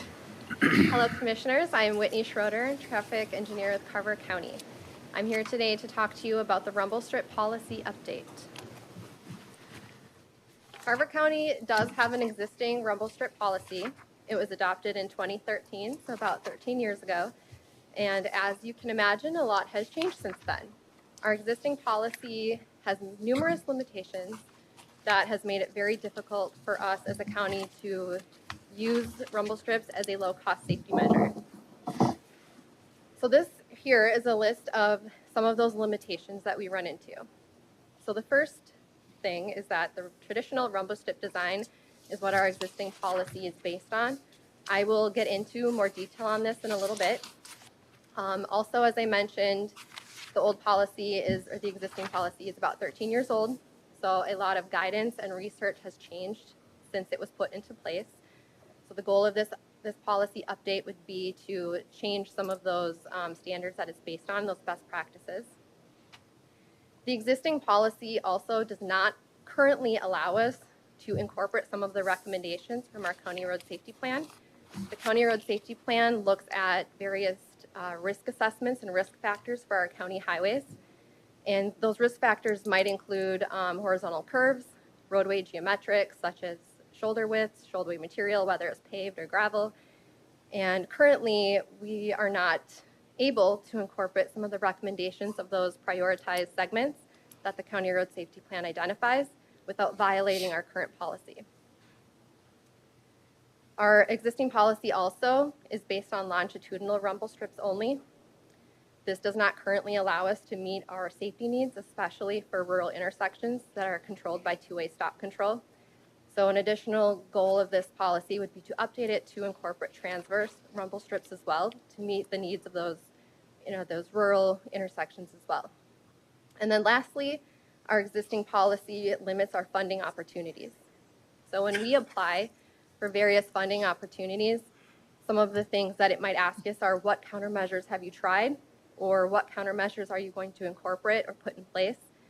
And our limit right now with our current policy doesn't really allow us to do a lot, and so we don't score as high on those funding applications. So the goal of, or the benefit of rumble strips is to reduce the risk of lane departure crashes. Lane departure crashes can consist of run off the road crashes in which a vehicle will cross the edge line and run off the road. And it can also consist of head-on collision crashes as well, where a vehicle will cross the center line and either run into a vehicle from the opposing direction. So looking at the past 10 years of data from 2016 to 2025, we found that in Carver County, we had 996 lane departure crashes. Of those 996 crashes, 60 resulted in fatalities or serious injuries. The advantages of rumble strips include the ability to alert drivers when they leave the travel lane. It also can alert drivers of changing roadway characteristics, such as horizontal curves or upcoming stops. It can be a navigational aid in poor weather. And as mentioned, it also reduces the risk of run off the road and head-on collision crashes as well. As many of you are aware, Minnesota is part of the Towards Zero Death initiative. Carver County is an active participant in this initiative as well. And so really the ultimate goal of updating this policy is to use it as an opportunity to reestablish safety as our priority here at Carver County. With policy, the biggest struggle is often balancing those safety improvements and inconvenience, especially with a controversial topic like rumble strips. But as the crash data showed, we had 60 crashes that resulted in fatalities and serious injury. So what we really need to do is take a step back and really look at this from the perspective of, if we can just save one family from not losing a loved one or from having a person in their community that's life is permanently altered by a serious injury, then this update will be successful and it'll be worth it. Mm-hmm. Carver County is part of the Metro District in Minnesota. So I spoke with other Metro County traffic engineers, and Carver County is at the forefront of this topic. No other Metro County has a rumble strip policy, so we are somewhat progressive in that aspect. Most of the other Metro counties are using MnDOT guidance, and a lot of them will install and modify as necessary. So it's kind of an iterative process for them. So we are at the forefront of this, and we do have some experience with rumble strips in our history. And so our goal is to use this policy as an opportunity to be consistent and uniform with our implementation of this low-cost countermeasure.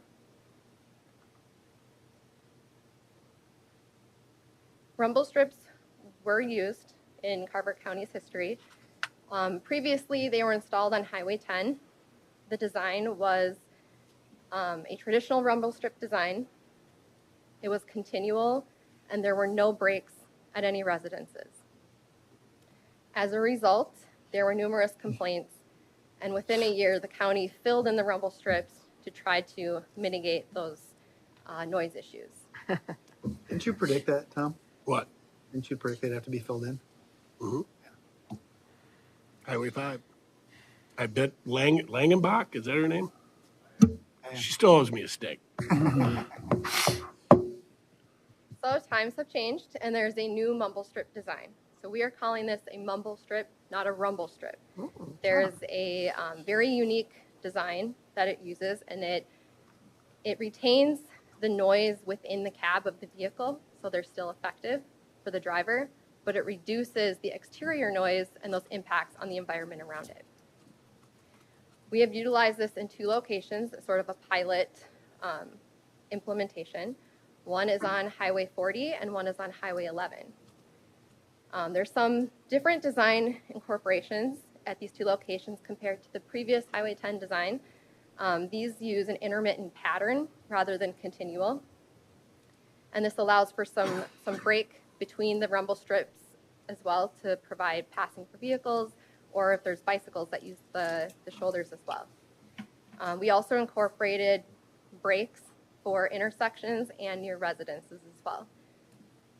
The brakes were about 150 feet at intersections, so that's where there's no rumble strips at the intersections, and then also a 350-foot radius from any residence as well. Have there been any complaints about that? Mumbles? We have not yet. No, Mama. Wonderful. Where on Highway 40? It's the most recent Highway 40 project from State Highway 25 by Belle Plain north to Highway 52. So it's about 4 miles of multiple strips that it's all on the edge line only. And Highway 11 is through Carver Park Reserve. That was just going to be less wall. It's roughly from the church area, if you're familiar with where that is, north of Highway 7. Not the center line, edge line, but there's no residence line that road. It's just the park. Just to depart, brief second, isn't there going to be another layer of asphalt on 11, or is that done? It is done for the portion that's through the park area. There's another layer that goes on that's probably about a very southern end of the Highway 5. Whitney, Yes. keep going. Okay.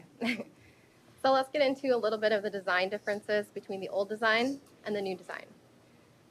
So the old design is what they call a rectangular curated rumble. So it's based on rectangular, essentially holes or grinds into the pavement.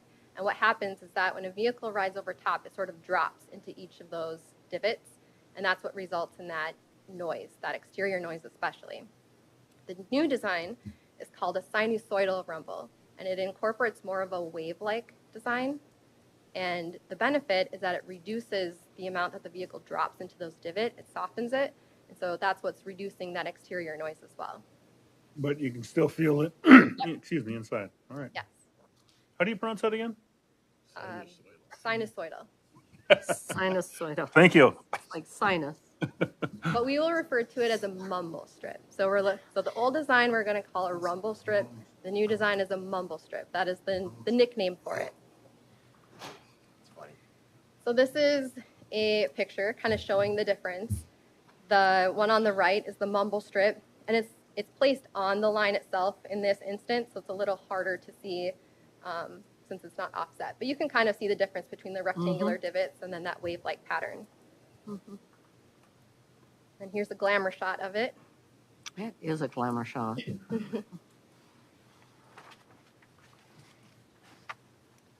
So we wanted to demonstrate the noise differences.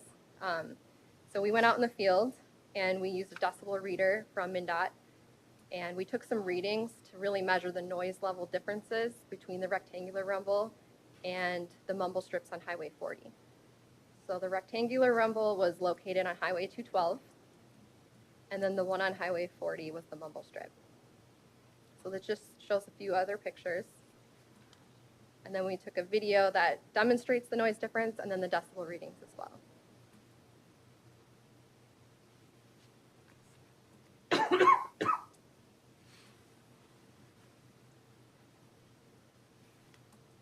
So it was measured from 100 feet away. 77.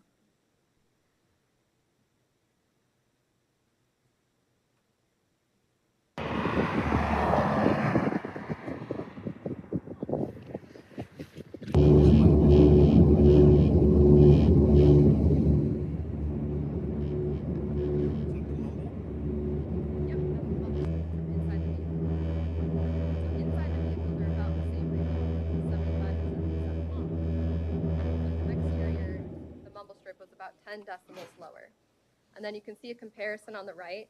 The 67 decibel from the mumble strip is about the same as normal speech or a vacuum cleaner about a meter away.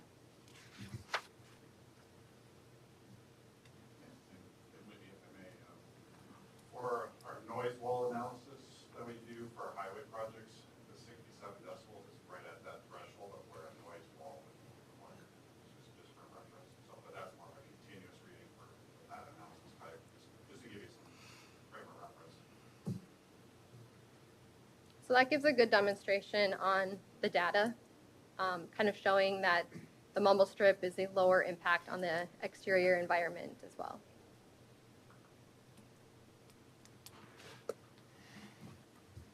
So as part of our policy update, we will be proposing the use of mumble strips and mumble stripes. So you'll see that terminology difference. The mumble stripe is just the mumbles placed on the edge line itself or on the pavement marking itself, whereas the strip, it's offset by a certain distance.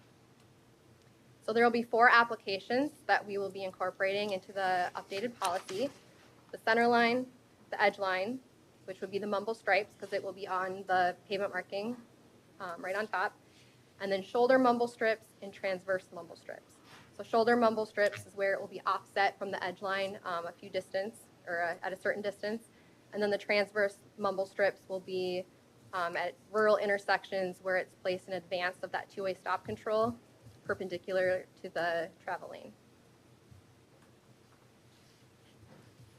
The center line mumble stripes, as you can see, it's placed on the center line.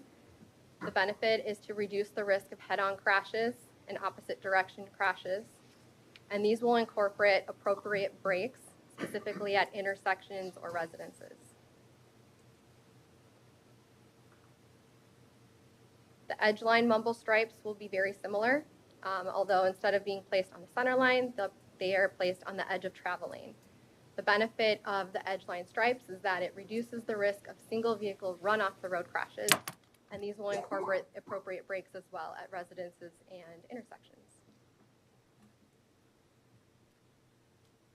You can see here the shoulder mumble strips. This is where it will be offset from the edge line a certain distance, and these will be placed on the outside of shoulder or the outside edge of the travel lane. And similar to the shoulder or the edge line mumble stripes, is these are beneficial in reducing the risk of run off the road crashes. So when we say appropriate brakes, this is what we're referring to that will be included in plans and the policy itself with some typical sections.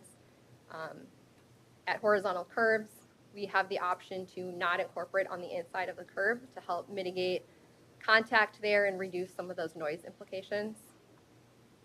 Brakes near residences, this is what it shows with the 350-foot radius. So anything on the county highway within that radius would have a brake in the mumble strip to help mitigate the noise as well. And then the two figures on the right, that shows how it will look to have the brake in advance of intersections as well. So all of these brakes are just to help mitigate some of those noise effects. Our current policy requires a brake of 650 feet from residences. This is pretty significant, and this is one of the greatest limiting factors of our existing policy. So you can see in this image, based on that 650-foot brake, there's really only 5 locations where rumble strips could be applied. And additionally, in our existing policy, we have a requirement that we can't put rumble strips in unless the minimum length is 1,350 feet. So even of these 5 locations, only 2 would qualify based on our existing policy. So that demonstrates the limitations that we face being able to actually incorporate this as a low-cost safety countermeasure. If we update the policy using 350-foot brake, this distance is based on a local road research board study that was done that recommends this distance. You can see there's a lot more opportunity to incorporate rumble strips along this segment. We're also going to update the policy. The 1,350-foot minimum length, we're going to update to 150 feet. And that is based on MnDOT guidance. They use the guidance that even if you can only put 150 feet of rumble strips, it's still beneficial from a safety standpoint. Lastly, MnDOT guidance does not require brakes at residences themselves. They require brakes at driveways and intersections. And this is actually the guidance that most of the other metro counties follow. So our policy, we have 2 options. We could either follow MnDOT's guidance and not require specific brakes at residences and just base it on driveways and intersections. That's what MnDOT does and every other metro county. Or we can take the more conservative approach and specify the 350 feet radius from actual residences. I like 350. You like the 350? Yes, I do. Isn't that where we are now? That's what we used on our 2 pilot projects, but that's in violation of our current existing policy. Which is 650. I'll add to with the 130-foot break, that's from actual driveway location. So if they have a curved driveway or something and their house is a couple hundred feet down the road, because theoretically you have the rumble strips by the house, but not by the driveway. So the 350 feet is based on where the residence is, where our team would actually measure from the house, for example, and determine that distance. So to me, we at least should do, that's probably makes a little more sense to do that, plus the driveway, to eliminate people driving on them when they pull in their driveway, but also try to keep away from a house that's right next to the road as well. But as Whitney is saying, there is a safety benefit component to this as well. I know it's maybe annoying, the noise being hit at times, especially during the nighttime, but there's a safety benefit to it to provide to the drivers that use the road. Okay, then when would we put them in the stripe versus outside the fog line? So that would be based on the county road safety plan, which is a more proactive approach, and it looks at those risk assessments. And then also it would be based on crash history. So that would be more of a reactive approach as well. So the goal with this is to sort of balance that proactive and reactive approach, because we don't feel someone needs to die for us to step in and make the road safer. So if there's a history of centerline crashes or run off the road crashes, that's where we would look at implementing that centerline mumble strip. And then how wide would they be? I remember when we had them on Highway 10, they were very wide. They were in the driving area. Not only were they in the fog line, they were in the center. And you, honest to God, you couldn't drive from here to Waconia and not hit them, even if you were trying not to. They were very disruptive. So I I'm skeptical. I like when they're outside of the fog line because that reminds you of something that you're going off the road, especially if a snow event or something. But I'm reluctant to say the center line ones, and not only that, but they're really wide. And if you took the amount of phone calls I did from Highway 10, then you understand why we have the 650 from the residents now. And Darren was here for that too, so he understands. So anyway, I'm just kind of curious about, I'd really like to have them, where are there a lot of head-on crashes on Highway 10? Is it a specific area or? Well, we can look at our map. I can definitely look at that and give you specific locations. You can see 60, 61 and 40. Yeah, so you can see on this map, especially the fatality, it kind of highlights some of the significant locations. As far as the width for the centerline rumble strips, I believe it's 14 inches, which tends to overhang the center line by about 2 inches on each side, and that's a standard design. MnDOT uses that. Every other county, metro uses that as well. So drivers, I mean, that expectation of what they see in their normal driving on any other road other than Carver County, it will still be consistent. I'll add the center line more of a practical width, but we have your dual double yellows down the center of the road. They're 4 inches wide with a 4-inch gap, so that's 12 inches right there. So that's how we get a 14-inch width for the house. But the outside edge can be a narrow width. I can't remember what they have. The outside edge on Highway 10, I don't remember. Yes, we had both. Yes, we had both. Is it possible to put the 4-inch one, if you put both lines down, then put the 4-inch one right in the middle of the painted lines, so then if you actually hit the line in the middle, then you actually know you hit something versus having it hang out over the edge? So the issue with that is the safety effectiveness. The current standard design is supported by a lot of research, and if we modify that to make it more narrow, we don't know the safety implications that will have. And then we open ourselves up to liability. I like, one of my favorite phrases is, I'm going to be honest, which you shouldn't have to say. But I mean, this is I've had a great relationship with rumble strips, certainly on Highway 5 in Victoria, which I told a room they would come out because the whole room said, oh yeah, we got to do it. And they did come out. But these are really mostly not in the suburban areas, right?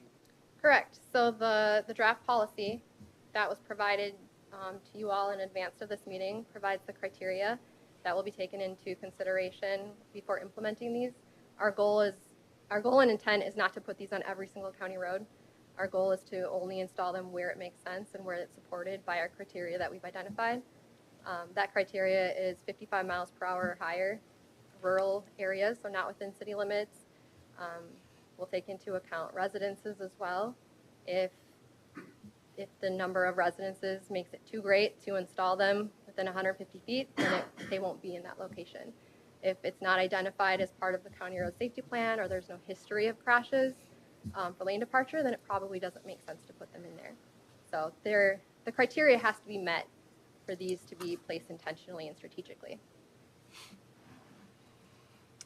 I'll add to for Highway 10 example, for the edge or putting along the shoulder, we have such a wide shoulder there that there'd be adequate room for bicyclists as well to use that. So that would be a road example where we wouldn't put it on the edge line, we move it outside of that edge line. So that would, I guess that would combat the issue of not driving to Chaska, not hitting either side. So that would give you more space, I guess. Now we just need a sweeper on those shoulders for bicyclists. Commissioner Ruderman. Thank you. Great presentation, probably graduate level. It was easy to follow, all that stuff. I have a bunch of questions. One, curiosity, do they press these in or do they grind them? Grind them. Grind them? You don't? Okay. Do they work? Meaning, do you know, can you have an estimate of how many, when we start using mumble and rumble strips, how many lives we potentially have saved based on statistics in Carver County? Yes. So there are crash modification factors. Yeah. And the percentage that comes out to be is about a 60% reduction. I believe it's 57% reduction in crashes, lane departure crashes of all severity, and 62% reduction in fatal and serious injury crashes. So they are effective. And So your number is 60 that was serious or fatal, times 60% is 36. If we would have had them for that decade, it would have been about 36 saved Sure. lives, Yep. families. Good. Is there a way we can lend your presentation and all this stuff to our peers? I know we're having some good conversations with Scott County, but I think that if everybody had to go through the labor that you guys have put in, I'm assuming you've done it. Is there anybody else that can benefit from this that we could share this? You probably go to association type things. Is this a place where you could lend the expertise? Yeah, absolutely. Yep. And then the last thing, well, two more things. One, I did a little quick Google. In 1952 was the first installation in New Jersey.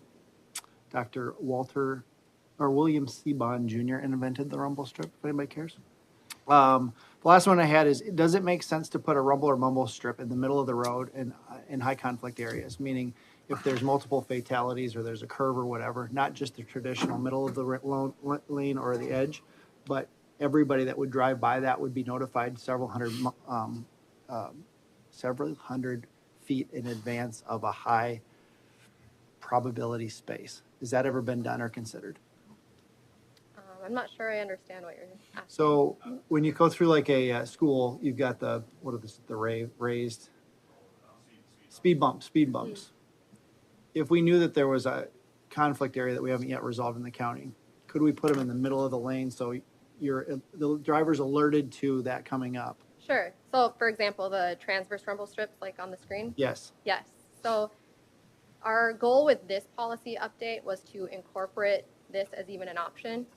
But our intent was really to utilize them at our rural intersections. Yep. We could look at incorporating it for something of that nature as well. Okay. I don't know if we want to dig in too much with this update. That could be a future iteration that we incorporate. Yes. Okay. Yes. Thank you. These things? Yes. Yep. Well, I was in Wisconsin last week and they've got them everywhere. I mean, the example that Commissioner was talking about, where you have them where road conditions are changing dramatically, other places have incorporated them in that way. Yeah.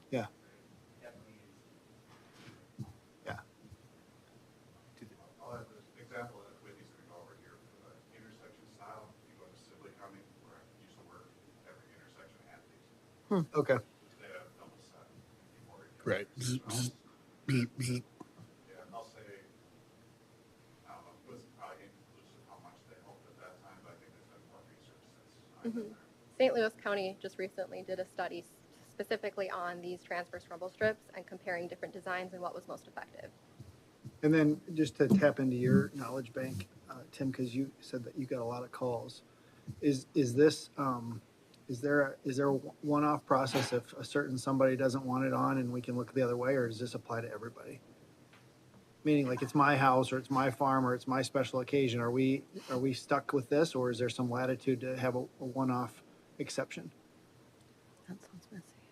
I know it sounds messy, but I think the reality is it happens. I think consistently following our criteria would be the most effective and consistent approach. Very good answer. Yeah, no kidding. Good answer. I'll have Commissioner Rapp will say that the point behind having these policies adopted by the county board is to limit your exposure or risk for lawsuits or other things that may come up. Doesn't prevent it completely, but it definitely helps. That's the reason we have certain policies about it. Yeah. We consistently apply, there is a provision that we have, and that most of our policies say, like your commissioner, your Linden, you make exceptions to that if there's some basis for that, though. It shouldn't just be, we don't want to do it. Yeah, that's helpful. Whitney, what about the maintenance?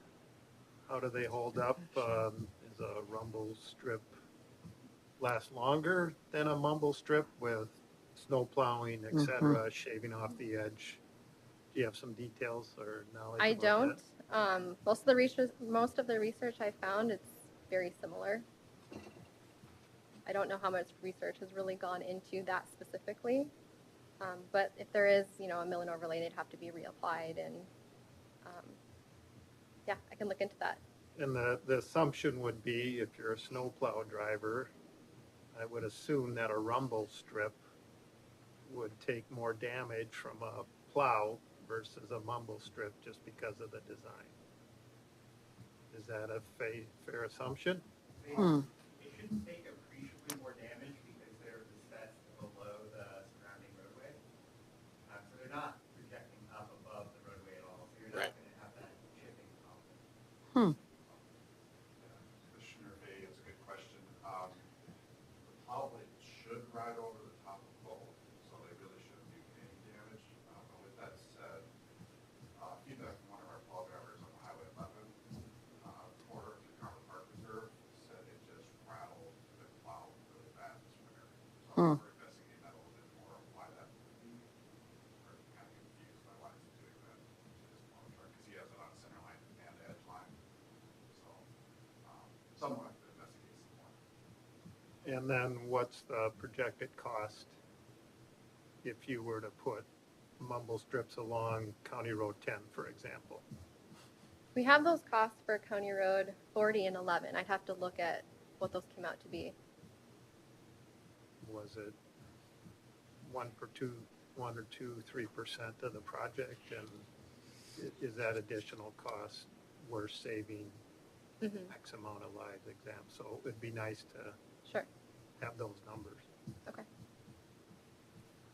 Mr. Chairman, can I make a Mr. comment? Metz. Since I do. Would sit you through like one these. by your house? Already know. Yeah, slow my wife down. Just kidding. So what's interesting though. That's all right. She's not watching. But it is interesting to think about Commissioner Ruderman's comment about specific areas that are high risk, because every single day when I drive to work, there's an area that has a curve. And I'm always really, really nervous because these cars are coming around the curve and just 2 out of 10 of them start hugging the center line. So I'm looking who's behind me, who's in front of me. Should I just keep going straight? And I was thinking, it's specifically targeting that area. If you could put rumble strips, that would probably save lives, because somebody did lose their life in that area. Now, we did prosecute that person and they happened to be on some drugs. So that's a factor, but nevertheless, I think that's really interesting.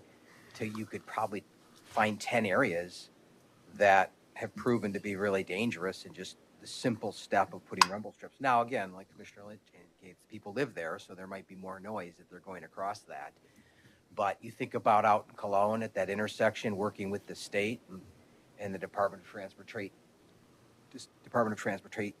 Transportation, trying to get them to change that road because so many people had died. And I actually wrote a letter to them begging them, saying we've had 7 fatalities out here in crashes, and then they have that new design where you have to get off. So I think that's a really interesting point, because it wouldn't be a matter of doing, hey, we're going to do 10 miles of this. It's just, but you have to have the flexibility, I suppose, to allow them to use their common sense and to use their statistics to say, well, let's get some input to see if this is valuable. Because maybe it isn't, because of the houses that are there saying, no, the balance is not right compared to that. But that area really frightens me, and I'm just like, please do not hit me, because they just, it's just natural. They're not paying attention. They're coming around, they're going 55 miles an hour, and they're just coming around a curve, and it's just, they're hugging the center line. So, thanks. Just one final comment. As a avid turkey hunter, when I go sit in my turkey blind and I'm sitting down by 4:30, 5 o'clock in the morning on a Wednesday, and generally I hunt between Highway 5 and Highway 212, and it's amazing on how loud those rumble strips are when I'm just sitting in the woods all by myself. And so as you go further out into the rural part of the areas, those are the types of calls that we're probably going to get, Commissioner Lynch and I, is because they're sitting out on their deck if they're having their morning coffee, and it's rush hour and everyone's going to the east, and it's loud. It's amazing on how loud it is. And so with your video showing the difference between the rumble and the mumble, that's the 5 decibels. That's really the difference.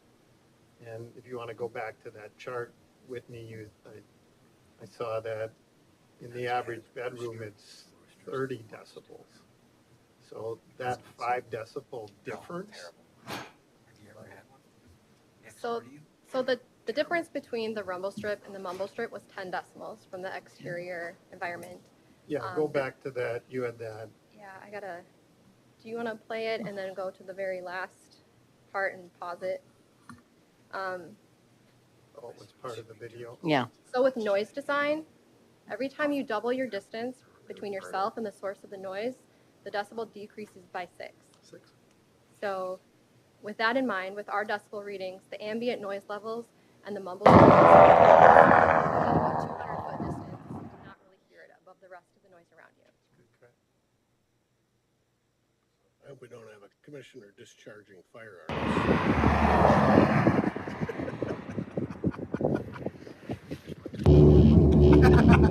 Don't bring that up.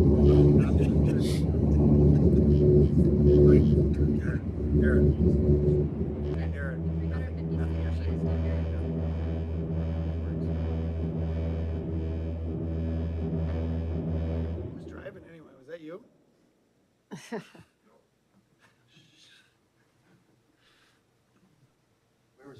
So those are the differences. On the bottom, it's only, So that's inside the vehicle. The 77 to 75, that's the reading inside the vehicle. The top line, 77 versus 67, that was the reading from 100 feet away, outside the vehicle. When do we expect to bring this back to a board meeting? So our goal, I'll show you next steps. So first, we will incorporate any comments from this work session.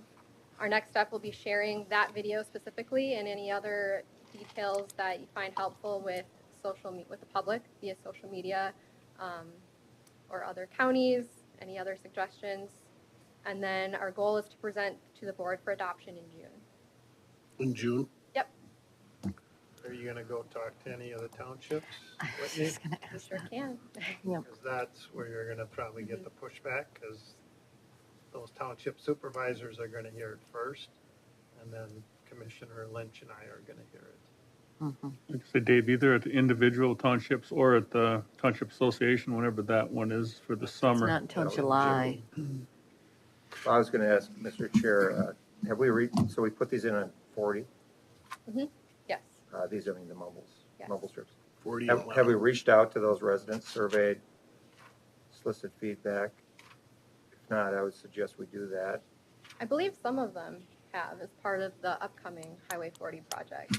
I was speaking more formally, to do a survey of the folks that are actually living out there. Yeah, I too remember Highway 10. It was not fun.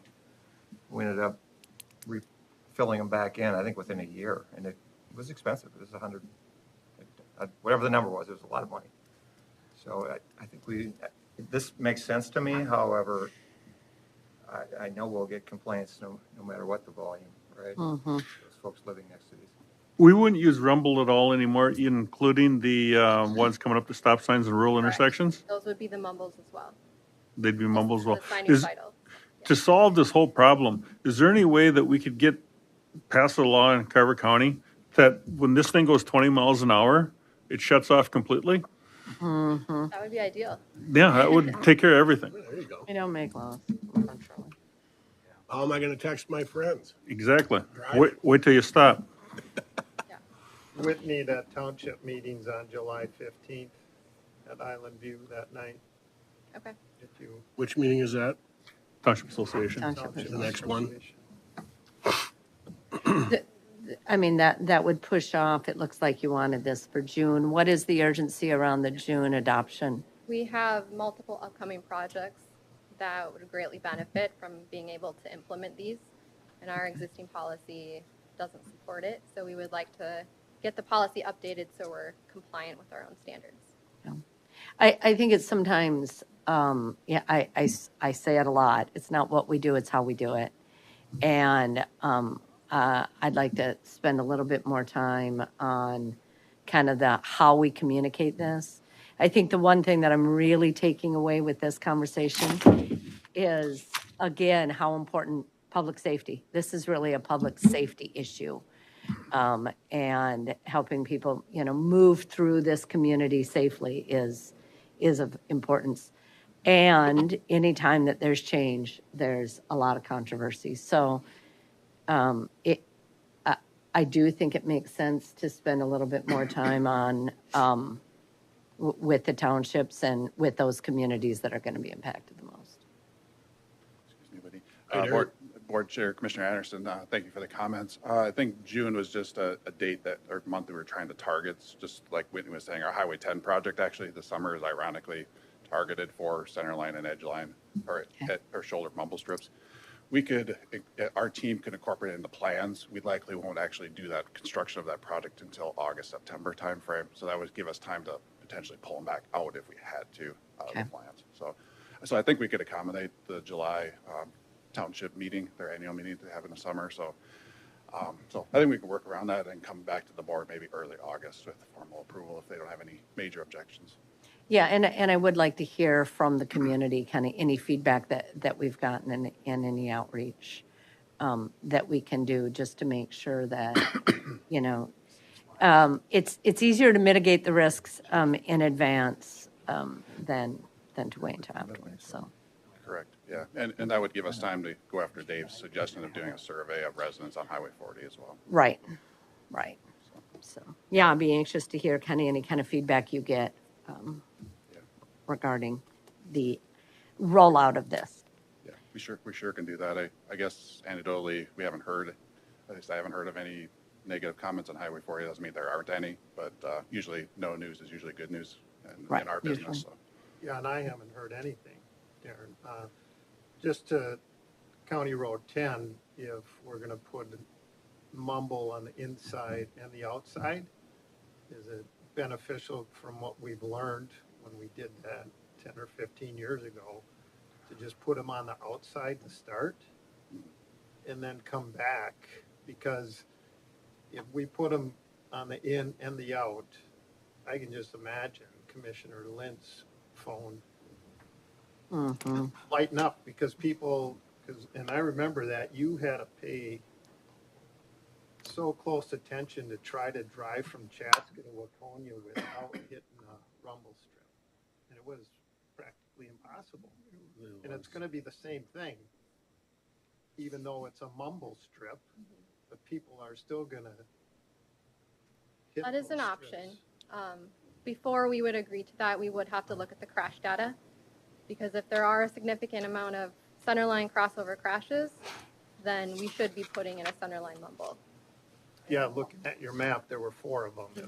I also just throw out, and I'm very sensitive to the noise complaints being an issue. So we do tend to have fairly standard social lanes, and Come on over the microphone.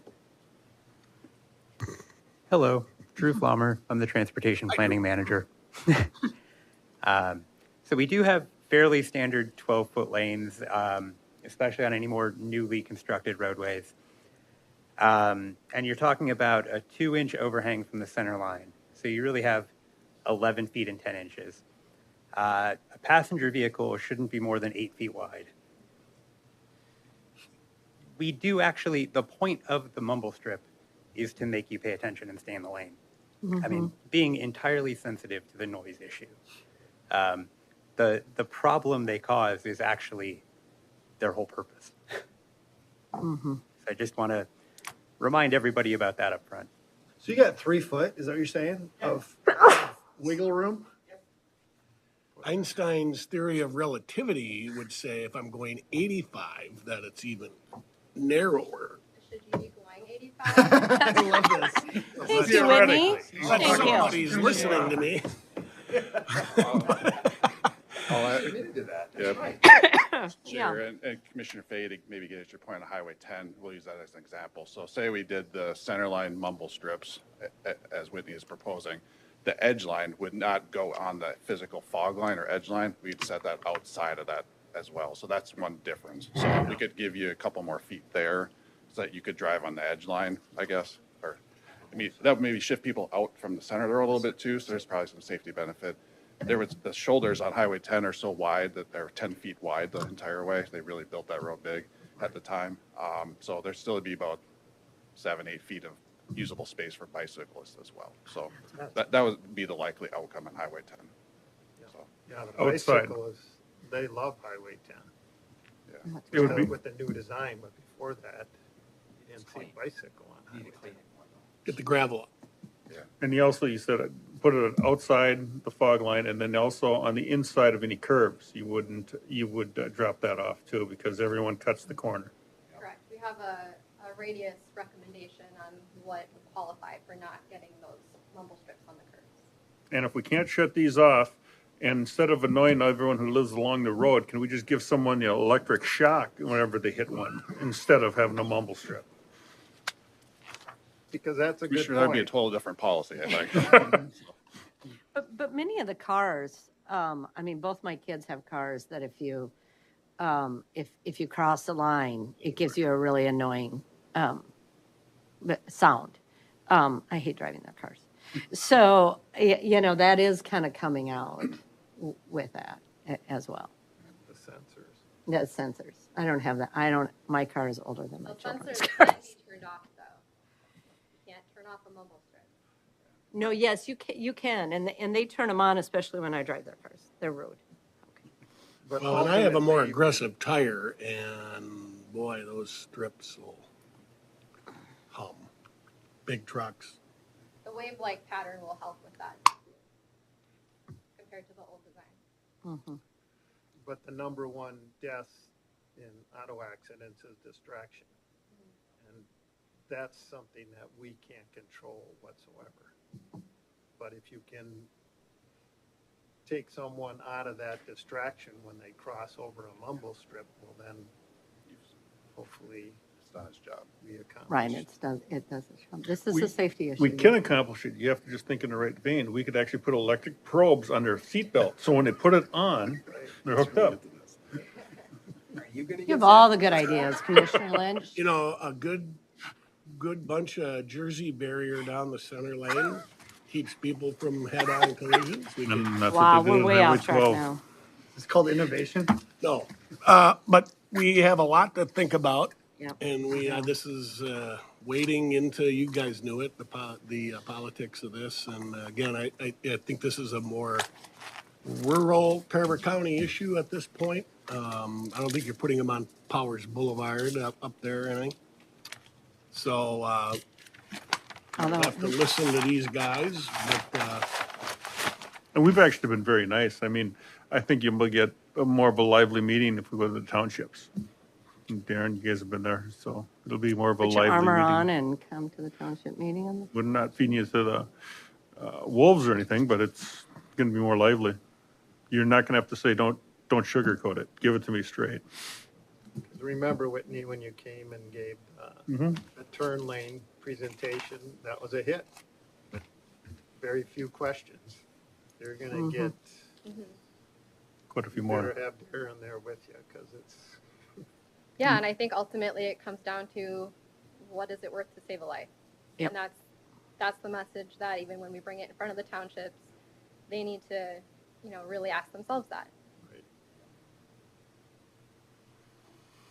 Thank you. and then, when you're driving and you see somebody with war paint and a shotgun right there and they're blind, shooting turkeys. So you can't see me in the woods. anyway, we appreciate it. Thank you very much. Food for great thought this summer, and I'll see you at the township meeting. That'd be good. Thank you. All right. Thank you so Whitney. much. Thank you, Thank guys. you. Drew.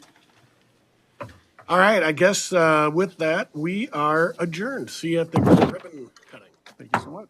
All right.